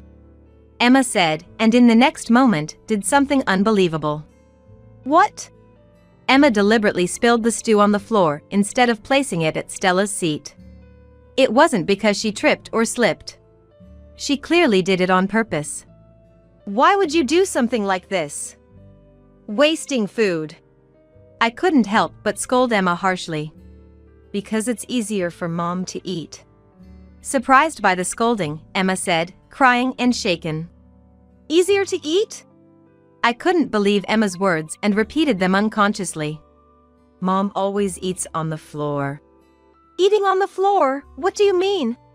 Mom always eats on the floor because Dad makes her. Emma tried to explain, sobbing. Hearing Emma's surreal words, I looked at Stella, who was trembling and pale. Stella, what's going on? Just as Stella was about to speak, the doorbell rang, and Michael appeared at the entrance. Despite the awkward timing, I quickly cleaned up the spilled stew and welcomed Michael in. I'm home. Did something happen? Michael seemed puzzled by the delay between the doorbell and the door opening. Welcome back. I couldn't leave the stove. I tried to act normally, hiding my agitation. I see, is that stew I smell? Yes, your favorite stew. I felt relieved I had made stew and breathed a sigh of relief. Unaware of anything, Michael cheerfully entered the living room, ignoring Stella's distress and sat down with a thud. Nothing beats Mom's stew. Michael spoke loudly while Stella bit her lip tightly. Feeling the tense atmosphere between them, I forced a smile, struggling to maintain a facade. I was skeptical about Michael making her eat on the floor, but I sensed their relationship wasn't good. The conversation remained superficial, the stew tasted bland, but somehow, the meal ended peacefully. After the Michael family left, I messaged Stella about the incident. The only reply I got was "It's nothing." It can't be nothing. I murmured quietly to the mobile phone screen, reflecting on our interactions. Stella's messages have been cold lately. The distant replies didn't seem like they were coming from the caring Stella I knew. Thinking about the incident made me wonder if Michael was controlling her phone. I can't overlook what just happened. I need to check on things myself. With that thought, I decided to visit Michael's house. Even though it's spring, it was already dusk. I shivered in the cold air as I approached their house. Just then, I heard a loud argument. It's your fault. What? That was Michael's voice. Panicked, I pressed the doorbell. Michael, with a forced smile, greeted me. Mom, we just said goodbye. What brings you back? I need to talk to Stella. What? Well, Stella's tired from the visit. I'll pass the message. Michael blocked my way, visibly flustered. This is an important matter between women. My firm tone left Michael with no choice but to let me in. Stella? Looking around inside, I noticed the bathroom light was on. I'm going in. As I headed to the bathroom, Michael hurried after me, panicking. Stella's in there, you can't go in now. But I entered the bathroom before Michael could stop me. And what I saw was unexpected. Stella! Stella was in the shower, drenched, sitting on the floor. Sierra. I was cleaning the shower and accidentally turned it on myself. Stella weakly smiled as she spoke to me. This is terrible, you'll catch a cold. After finding a towel, I wrapped Stella in it, drying her hair and arms. I can't believe this. Sorry, Mom, Stella always messes up when I'm not watching. Michael didn't even attempt to get a towel, instead crossing his arms with an angry look. Stella was in a daze, quietly letting me help her. Seeing Stella's slight shivers, I couldn't deny Emma's words were true. Stella, I've dried you off somewhat, but you need to change immediately. Sierra, I'm sorry. Thank you. Always like this. Stella can't do anything without me. Michael complained, but Stella's fear was evident. Pretending to use the bathroom, I discreetly called the police, and soon the doorbell rang, signaling their arrival. Who's that? Michael answered reluctantly. We received complaints about loud noises from this house. The officer said, to which Michael lied about a misunderstanding. The officer insisted on speaking with us after checking the neighborhood. Today's a bad day. Scratching his head, Michael opened the door. 3 officers entered swiftly, one securing Stella and Emma while the others restrained Michael. What? Michael resisted desperately, but the officers were unfazed. What the hell? What did I do? He knew he couldn't fight off the police, but he still tried to make himself loose. To that the police said in a low voice, If you don't calm down, you're obstructing the execution of our duties. Michael turned pale and suddenly became quiet. Meanwhile, Stella, overwhelmed by the sudden events, saw the subdued Michael and burst into tears. Looking at me and the officers, she spoke quietly. I can't take it anymore. Stella revealed her pent-up frustrations. As soon as we got married, he submitted my resignation without my consent. I protested to the CEO, but no one believed me. Rumors had spread that Stella complained about her low salary and was unhappy with the CEO, none of which were true. Ultimately, her resignation was accepted despite her objections. life became hell after I became a housewife. First, her mobile phone was taken away. In her unfamiliar married life, it seems Stella had many things she wanted to discuss with me or her parents, but Michael wouldn't listen. Especially about meals. Whatever I cooked was always criticized as bad. I wanted to ask Sierra for recipes, but was told to figure it out on my own. At first, it was just verbal criticisms, so Stella thought she could bear it. Things got worse when Emma was born. He did help with childcare, but Michael appeared to be a kind and good father to Emma, but his verbal abuse towards Stella in her presence increased. After Ian passed, the harassment intensified. Verbal abuse became a routine. Stella was ordered to eat meals on the floor and endured days of being overworked by Michael. When they went shopping, she was only allowed to buy what Michael specified, limiting her outings to the bare essentials. Any slight dissatisfaction from Michael, like a lightly cleaned area or a wrinkled shirt, resulted in Stella being doused with cold shower. Using water as a means of harassment left no physical marks. I had no one to turn to. It was so hard. Tears fell again from Stella's eyes. She confirmed my suspicions of her suffering under Michael's harassment. You've been enduring all alone. It must have been so hard. I regretted not noticing the signs earlier. As I comforted Stella, I reflected on my actions. Michael faced interrogation after everything was revealed. During the interrogation, Michael sat arrogantly, denying any wrongdoing. An officer, unable to overlook Michael's behavior, pressed him hard. Why Stella acted fearfully around Michael, and the reason Emma naturally spilled the stew on the floor were questioned. Even without visible marks, harassment traces could be investigated with modern medical technology, the officer sternly stated. Finally cornered, Michael confessed. I've been under a lot of stress. Michael murmured as if speaking to himself. He resented the strict discipline enforced by his father since childhood. He was strictly told about the order of the meal he ate and the right size he was supposed to eat in one bite. You can't even do this.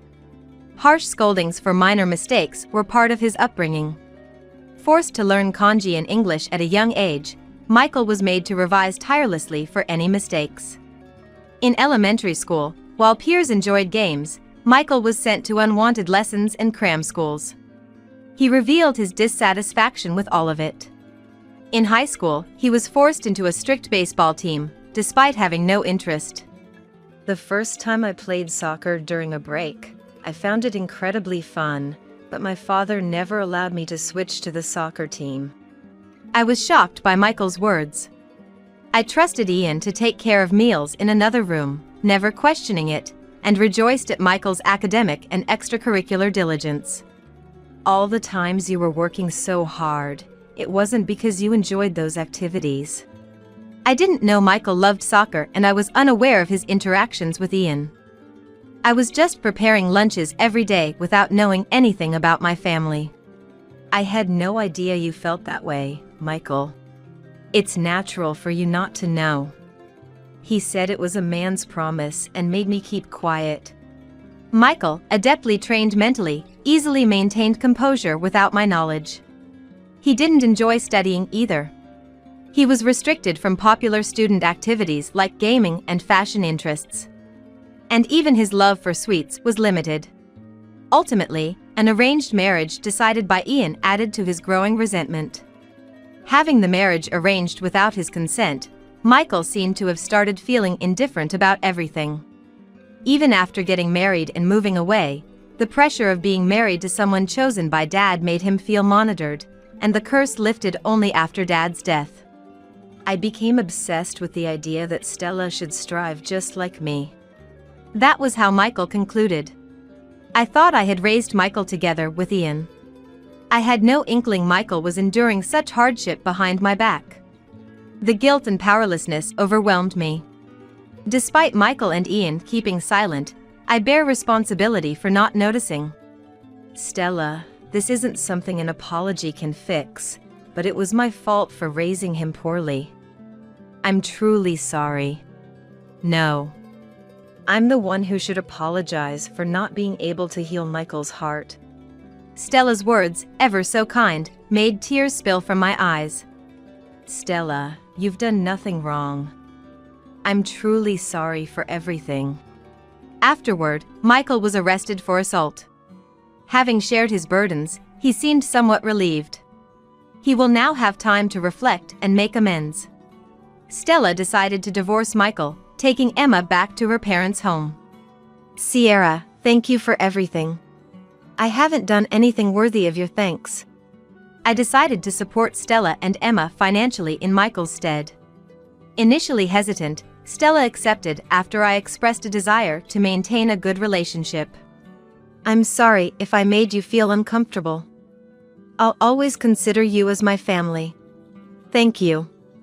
Having a relationship with you and Emma is a great comfort to me. Stella, having settled into her new life, seemed to regain her bright smile. I regularly received photos of Stella and Emma. She also invites me several times a year to visit Emma. Sierra, would you like to come over sometime? Emma misses you. Seasons have cycled through peaceful days since the incident. Emma started going to elementary school and even visited my house alone. Exactly, Emma, you're doing great. I was teaching Emma how to make hamburgers during one of her visits. Grandma, this is fun. Emma showed a carefree smile, shaping the hamburgers perfectly. Indeed, it's fun. It'd be nice if Mom could join us next time. Yeah. I'll make a lot. I deeply cherished these moments of happiness. Relieved that Michael hadn't inflicted lasting wounds on Emma, I wished for her to always be smiling. As we placed her small hamburgers in the pan, her eyes sparkled with anticipation for the completion of the meal. May your life be filled with smiles from now on. I whispered, as if making a vow. You deserve this for standing up to me, you worthless wife. Christopher yelled and threw me into the shed. I fell and hit my back against something, groaning in pain.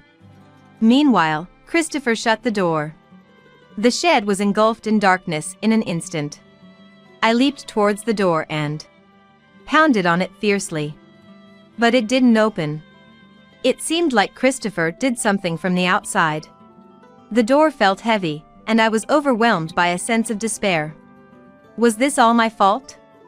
No, I had been aware of Christopher's flamboyant affairs even when we were dating, but I turned a blind eye. Because I loved him. But everyone has their breaking point.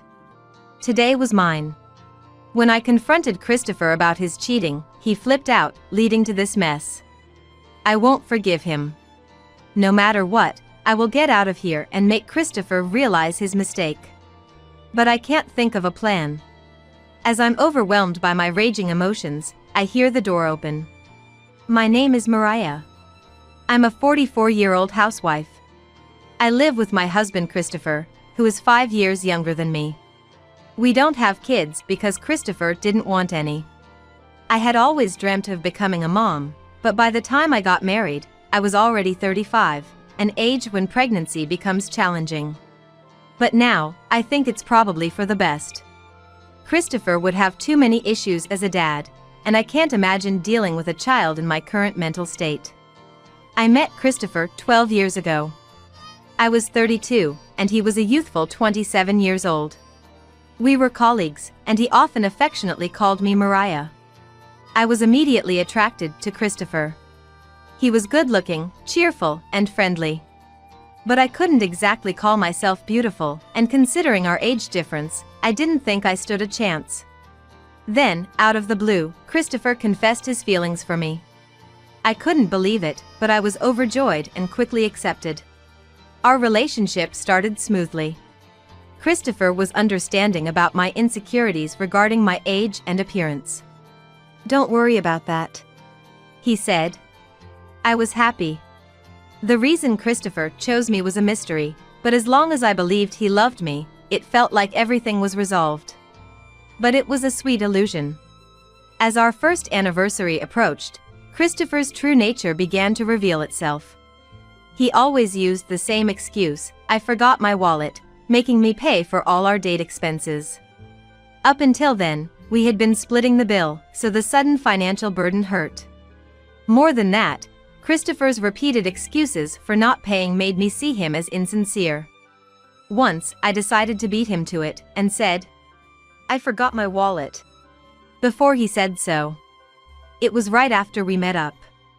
Christopher responded immediately. "Why don't you go get it?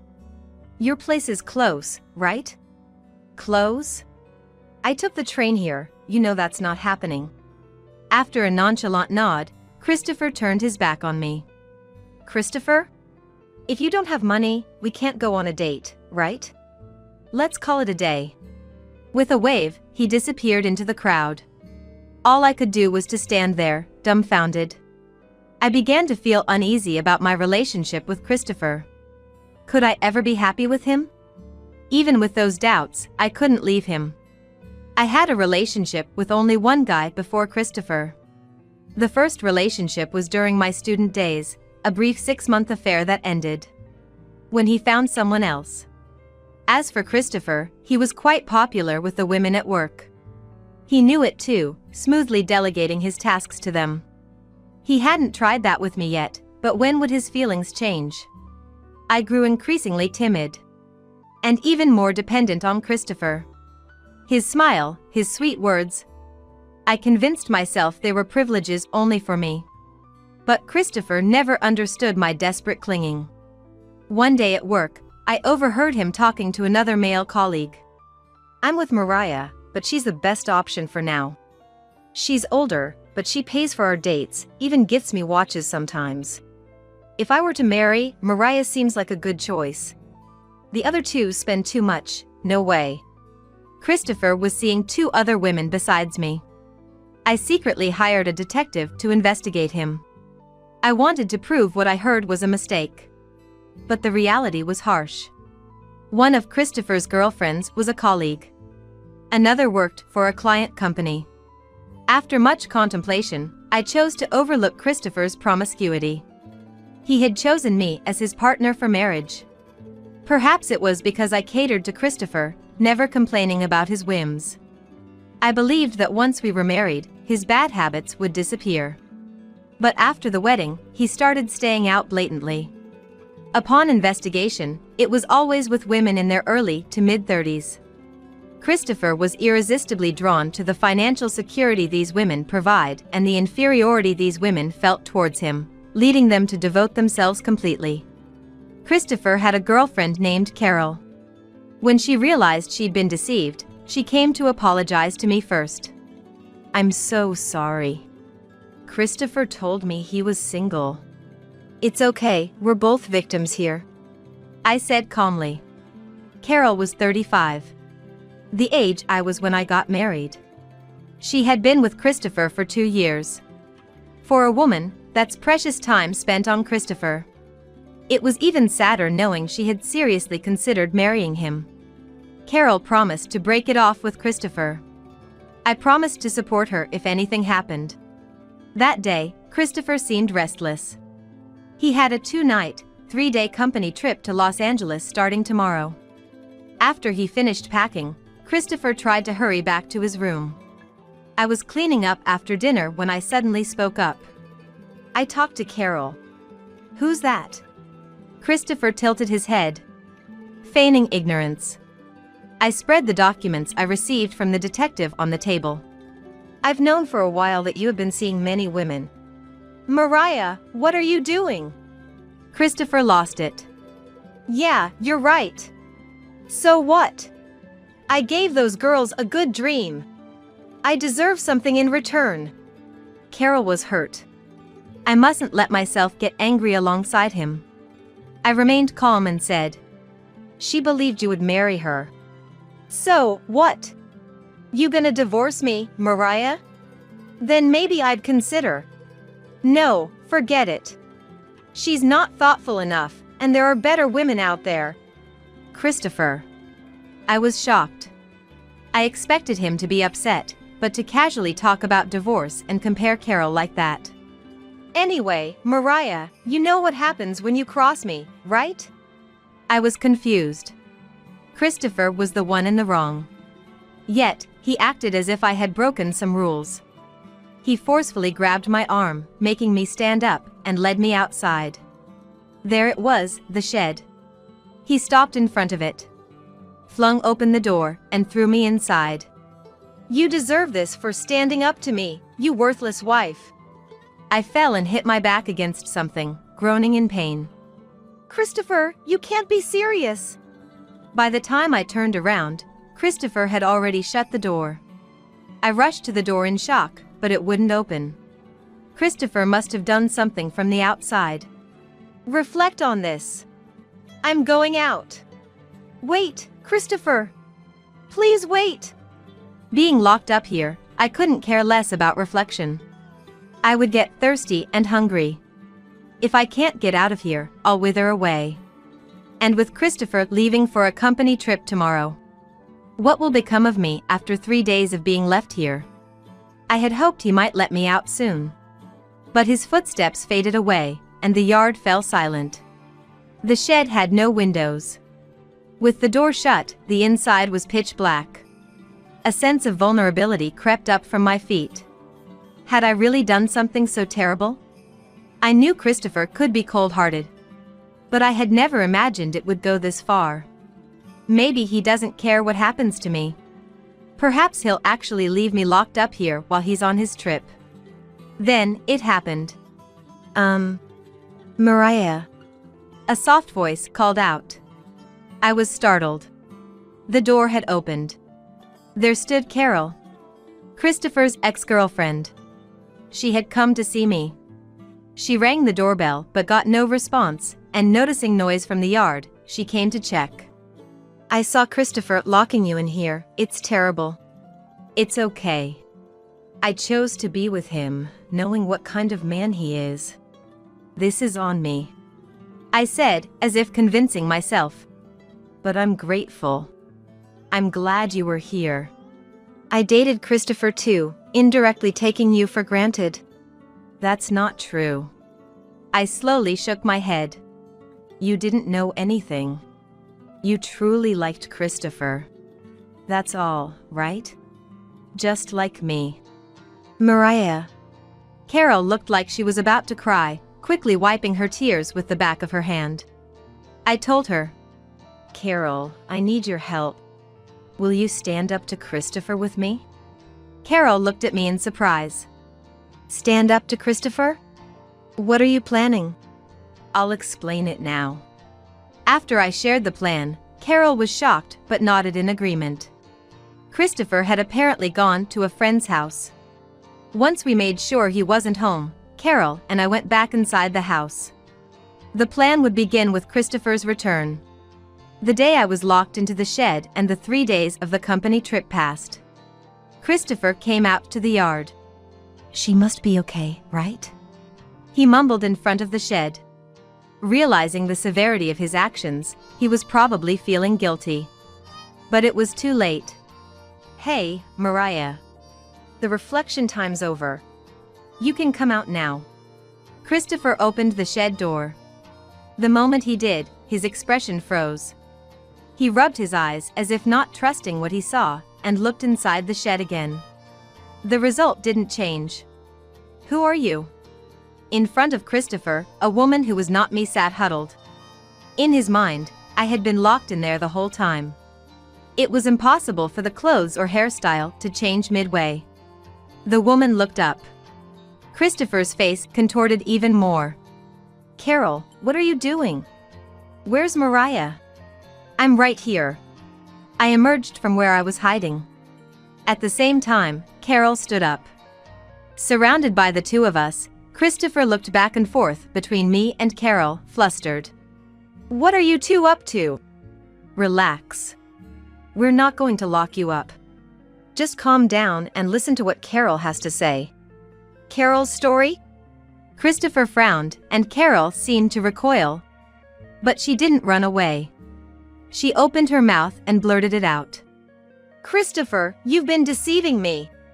I'm going to demand compensation. What?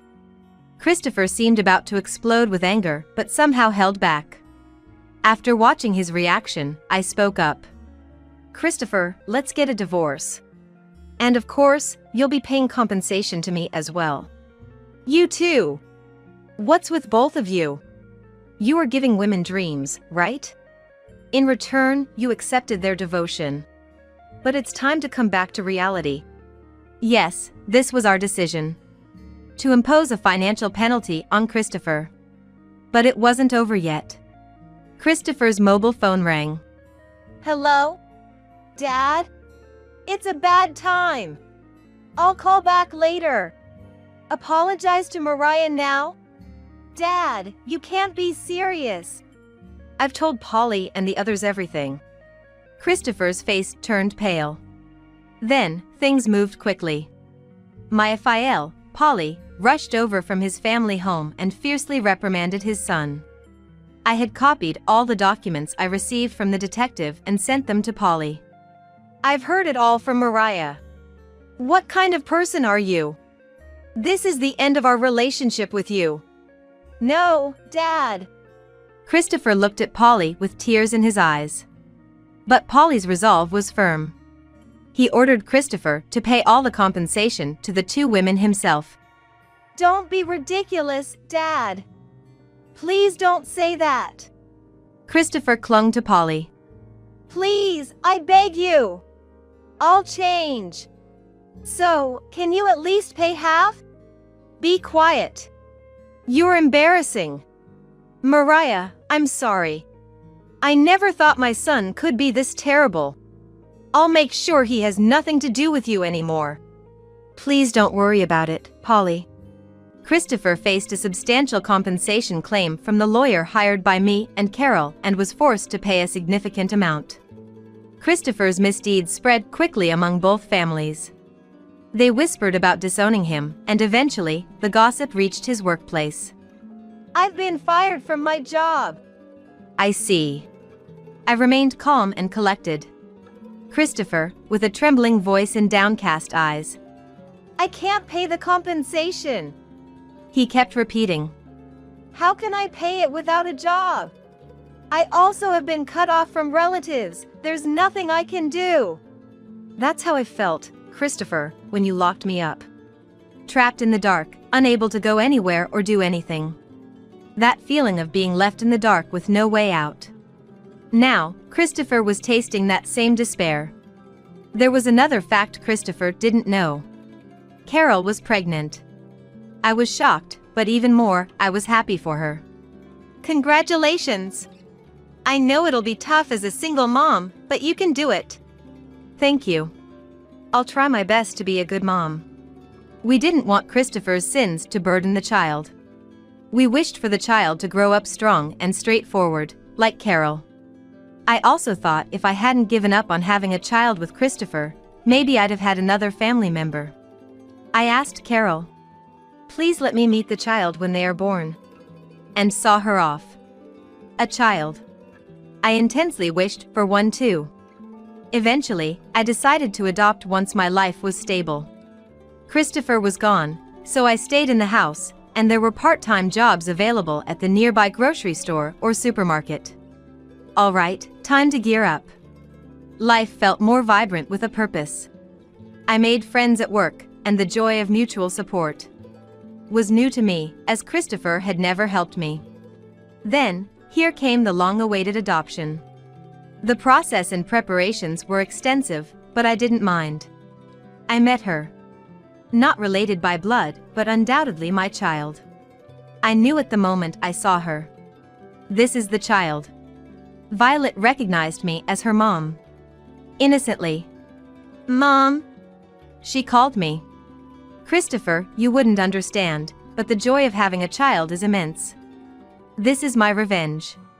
Walking my path with my newfound Violet. Not seeking affirmation from Christopher's sweet nothings.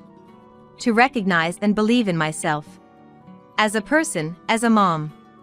You always seem so happy these days," said David, my boss. David was 39. Coincidentally the same age as Christopher. But unlike Christopher, David was unpretentious, earnest, and a bit inept. They were entirely different. Perhaps that's why I could open up to a man of Christopher's age. Mariah, you adapted to work quickly, you're reliable. It's all thanks to your guidance, David. I said with a laugh.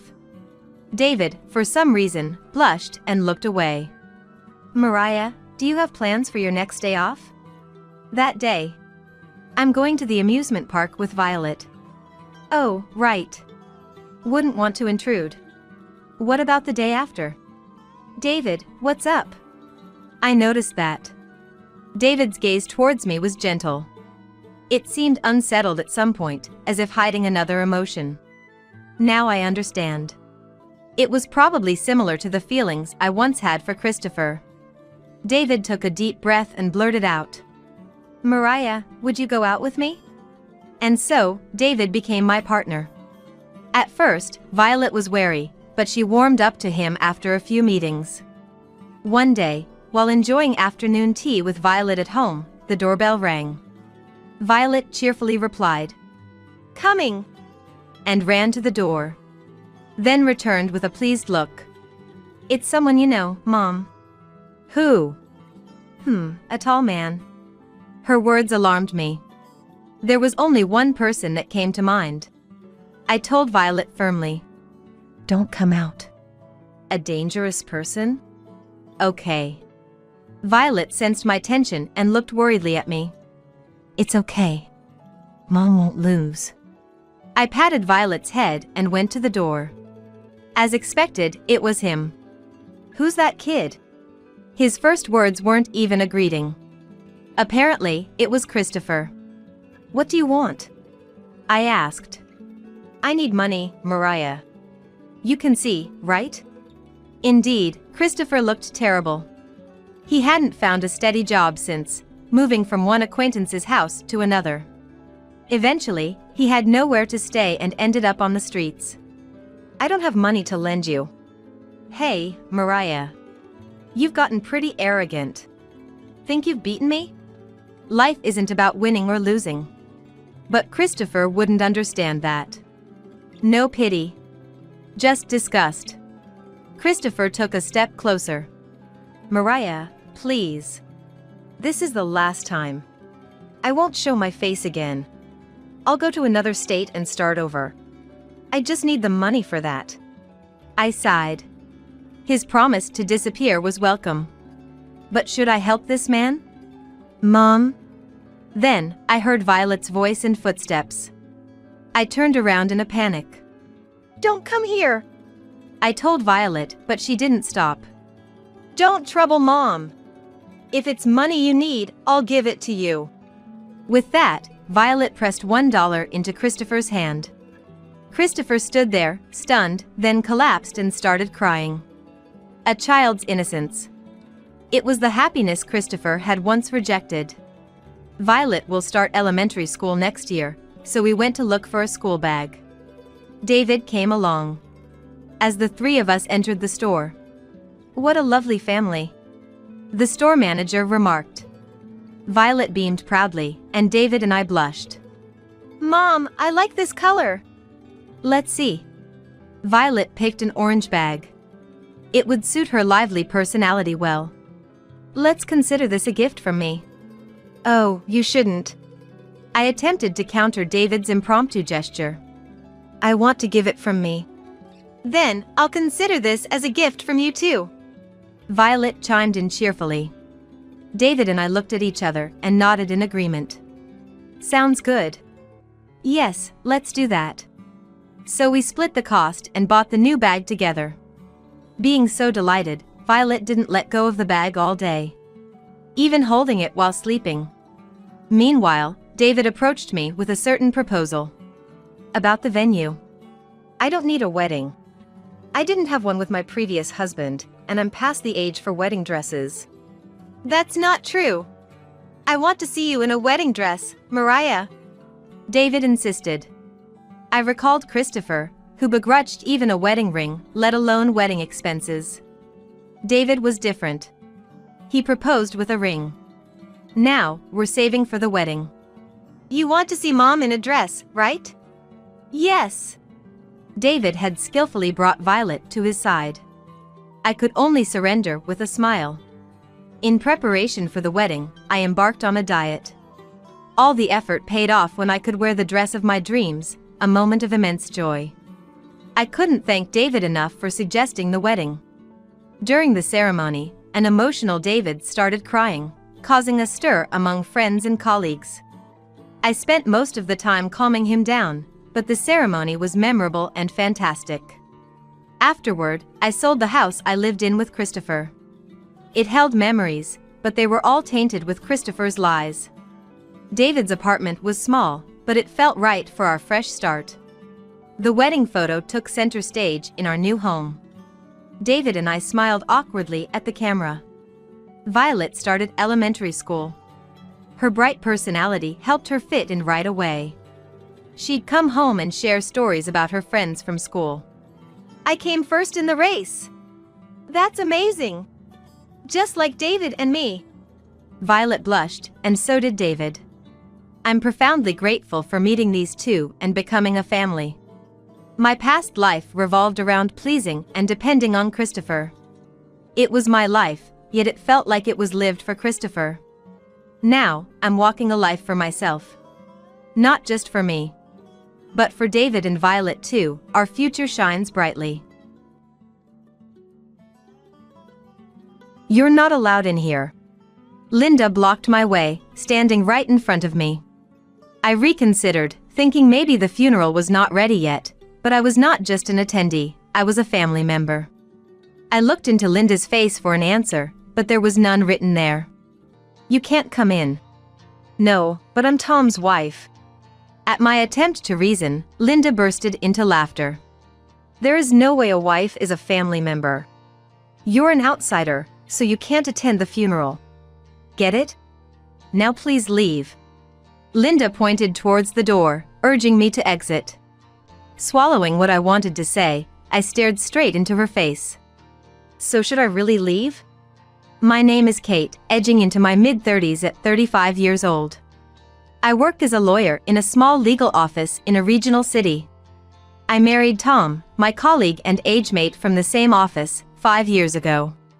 Being ambitious, Tom switched to a major law firm 3 years ago and has been busy ever since. He suggested I switch too, but I declined. I was content with my current office and job. My work, though, was a bit different from what the general public imagines for a lawyer.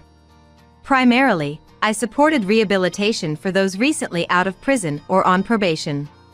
I assisted with legal procedures and connect them with welfare and medical professionals when needed. Many imagine lawyers as flamboyantly active in courtrooms. That's exactly Tom's job, bustling between the court and office daily. Of course, I was not uninterested in such work. However, an incident led me to take an interest in rehabilitation support. Linda was displeased with this and looked down on my job as helping those who've strayed from society. I understood her to some extent. The world is always harsh on offenders.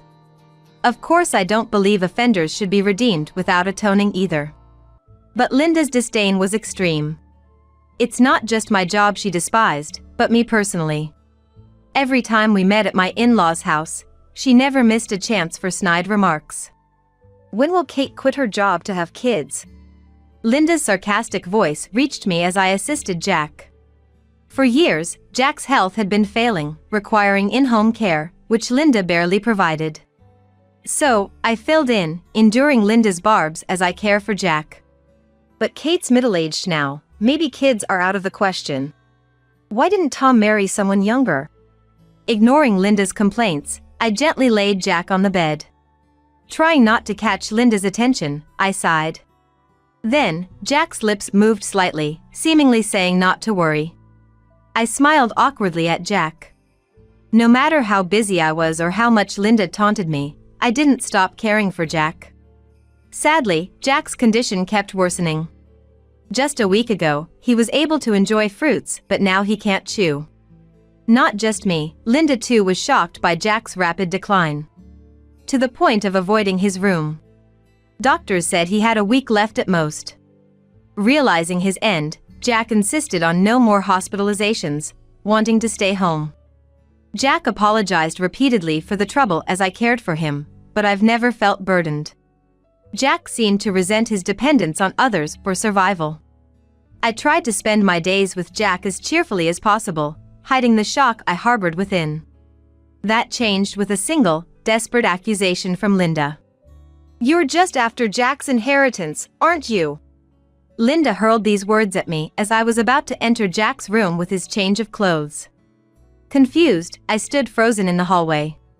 "All your caregiving won't earn you a cent." Wait a minute. I never said anything about wanting the inheritance. As I protested, Linda's eyes widened even more. "You're trying to get on Jack's good side to influence his will, aren't you?" "I know it, even if you don't say it, Kate." Linda glared at me angrily, but I couldn't understand. Until she mentioned it, I hadn't thought of the inheritance at all. I purely wanted to be there for Jack, making his remaining time comfortable, choosing to spend more time with him than at work. I had no ulterior motive to receive an inheritance through my caregiving. Tom, alerted by the commotion, came upstairs. "What's going on here? Why are you shouting?" "Tom," Linda's saying. "Listen, Tom. This woman, she's after Jack's inheritance." Linda's words drowned out mine. Hearing Linda's claim, Tom's expression darkened. "Kate, are you really after the inheritance?" Faced with Tom's suspicious gaze, I shook my head. "Of course not. You know, Tom, Linda hasn't been caring for Jack at all." "That's not true. I'm not involved because you said to leave it to you." I felt dizzy at Linda's absurd claims. She was trying to paint me as the villain, feeding all sorts of things to Tom. I prayed Tom wouldn't just take Linda's words at face value, but my hope was in vain. Tom looked at me with contempt. "So, what Mom said was true?" Tom muttered to himself, seemingly convinced. At that moment, Linda smirked at me. A look of victory visible only to me. "I can't trust someone who insults Mom to care for Dad. Please leave this house." Tom's voice was cold as he made this declaration. Struggling to find my voice, I managed to speak. "Who will care for Jack then?" "It's obviously Mom." "Who else?" Caught off guard by being suddenly addressed, Linda panicked. She probably hadn't expected to be tasked with caring for Jack herself. I handed her Jack's clothes, her smile strained. "I'm a bit busy today. But Kate can do it instead. Just no inheritance." With that, Linda hurried downstairs. Tom, seeing me with the clothes, tersely told me not to do anything unnecessary and followed Linda down. I couldn't believe my actions were misconstrued this way. Feeling dejected, I entered Jack's room. Jack, thought to be asleep, was sitting up slowly in his electric bed, watching me intently. "Did you hear that?" I asked awkwardly, and Jack nodded slowly. He motioned for me to sit beside the bed. As I gently took a seat in a nearby chair, Jack began to speak in a whispery, frail voice. "Kate, I know better than anyone that you're not the kind of person to do such things." Jack muttered in pain, his words coming out in fits and starts. "I'm truly grateful for everything you've done. I can't thank you enough." Having said what he needed to, Jack slowly closed his eyes. And that was our last conversation. The funeral, per Jack's wishes, was to be held at my in-laws' house. It was planned as a small ceremony, with only family, relatives, and a few close acquaintances. On the day, it was raining from morning, and I was careful not to get my mourning clothes wet as I walked to the in-laws' house. Tom, serving as the chief mourner, had left home earlier than me. He's probably meeting up with Linda by now, going over the day's proceedings. The misunderstanding that I was after Jack's inheritance hadn't been cleared. Since that incident, Tom blatantly looked down on me. Now fully on Linda's side, I watched him without thought. With Jack gone, everything seemed inconsequential to me. Upon reaching the in-laws' house, Linda was waiting at the entrance.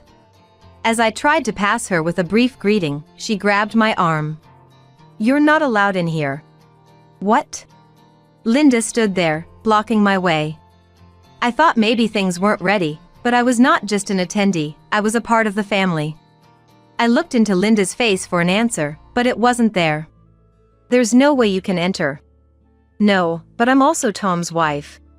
At my response, Linda burst out laughing. There is no way a wife is a family member. You're an outsider. You can't attend the funeral. Understand? Now please leave. Linda pointed at the front door, urging me to leave. I swallowed what I wanted to say and stared straight into her face. So should I really leave? Perhaps it was my unexpectedly strong gaze that made Linda falter for a moment. She looked at me suspiciously, thinking if I had some ulterior motives. But finding nothing, Linda turned her back to me. Just leave, please. I don't even want to see your face. Linda tried to dismiss me with a somewhat blustering tone. There was only one thing left for me to do. Leave quietly. It was regrettable that I couldn't say my final goodbye to Jack, but it was the only option. Please tell the relatives I'm sorry I couldn't attend. With that last bit of resistance, I left the in-laws' house. As I did, a man in a black funeral attire entered. He looked surprised to see me. I laughed off his questioning gaze, which seemed to ask why I was leaving before the funeral. I couldn't have lied under his scrutinizing gaze. Suddenly, the area around the in-laws' house felt like a different world. Several black luxury cars were parked nearby. Shouts from the entrance reached my ears, making me stop in my tracks. Amidst the men's angry shouts, I heard Linda's scream and Tom's anguished voice. The curious neighbors peeked out from their doors and windows, intrigued by the commotion. Sighing, I returned to the in-laws' house. I didn't want to help Linda, but letting the situation escalate would be problematic. As I appeared among the men, a glimpse of hope flickered in Linda's eyes, who was almost crying. Kate! Help! These people say they're the mafia! I felt like holding my head in despair at this expected turn of events. But I was the only one who could resolve the situation. I spotted a familiar face among the men and called out to him. You all seem as lively as ever. The man noticed my return and smiled. Well, if Kate's in trouble, we can't just stand by.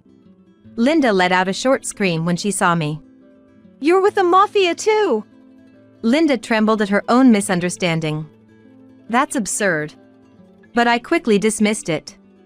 The men surrounding Linda and Tom stepped aside, allowing a path. Walking through was a man in a tailor-made black funeral suit, his gaze intense. It was Ben, the man I had passed when leaving the in-laws' house earlier. Quite bold to turn away a benefactor of our organization, aren't you? Linda, intimidated by Ben, collapsed to the ground. We have nothing to do with the mafia. Linda bravely retorted, but she recoiled, still sitting on the floor as the men closed in. Tom stood frozen in the corner, wanting nothing to do with the situation. Does this woman know anything? Ben asked me in surprise. I shook my head. I turned to Linda, still sitting on the floor, and addressed her. Do you remember what happened 7 years ago when Jack was arrested? Linda's face contorted, possibly recalling the incident. 7 years ago, Jack was arrested as a suspect in a case. I, still a novice lawyer then, was in charge of his defense. To put it simply, Jack was innocent. He had not committed the crime. But Jack stubbornly insisted he was guilty, as if protecting someone. The person Jack was protecting was a member of our organization, Ben added solemnly. Eventually, persuaded by senior members, a younger member came forward, and Jack was released. But the price of the stand-in was heavy, and Jack's reintegration into society was difficult. That's when I developed an interest in rehabilitation support. While legally supporting Jack's reintegration, I also served as a liaison with the mafia trying to contact him. Arrests and releases were common in the mafia. Every time, I was called upon to spend days with them. Kate not only looked after Jack but also our younger members. Nobody usually wants to take care of people fresh out of prison. It seemed the mafia's reputation for loyalty wasn't just a fiction. They felt indebted to Jack for trying to take the fall for one of their young members and vowed to always help when in trouble. And somehow, that promise had extended to me. Kate's like our consulting lawyer.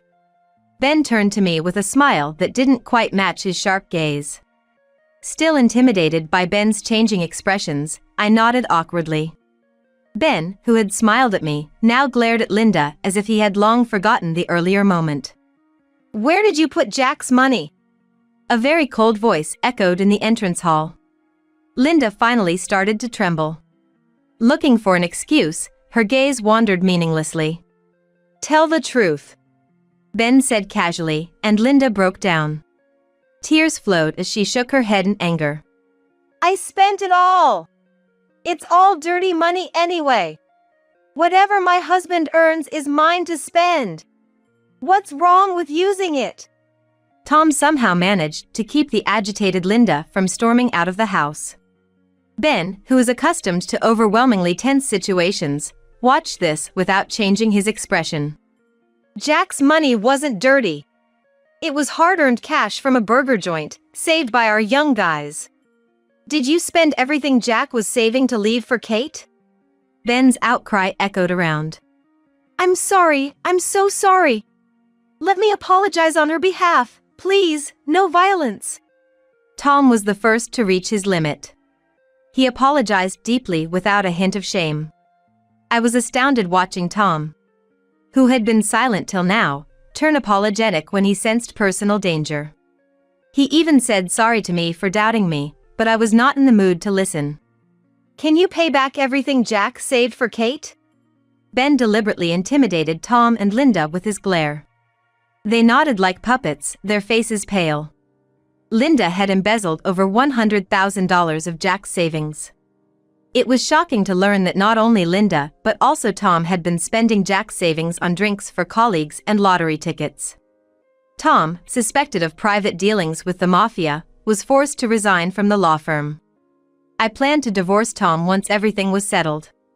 With Jack gone, I saw no need to force myself to maintain ties with Tom or Linda. Linda, under pressure from the mafia, sold her house and moved into an old, cheap apartment, working from morning till night. All to repay every penny of Jack's savings she had used. I never intended to take the money, but Ben insisted that Linda should fully understand the consequences of using someone else's money, so I agreed to go along with it. I continued to devote myself to my work, but recently a colleague invited me to start a new office together. They had always watched my work and thought I deserved a more liberating environment.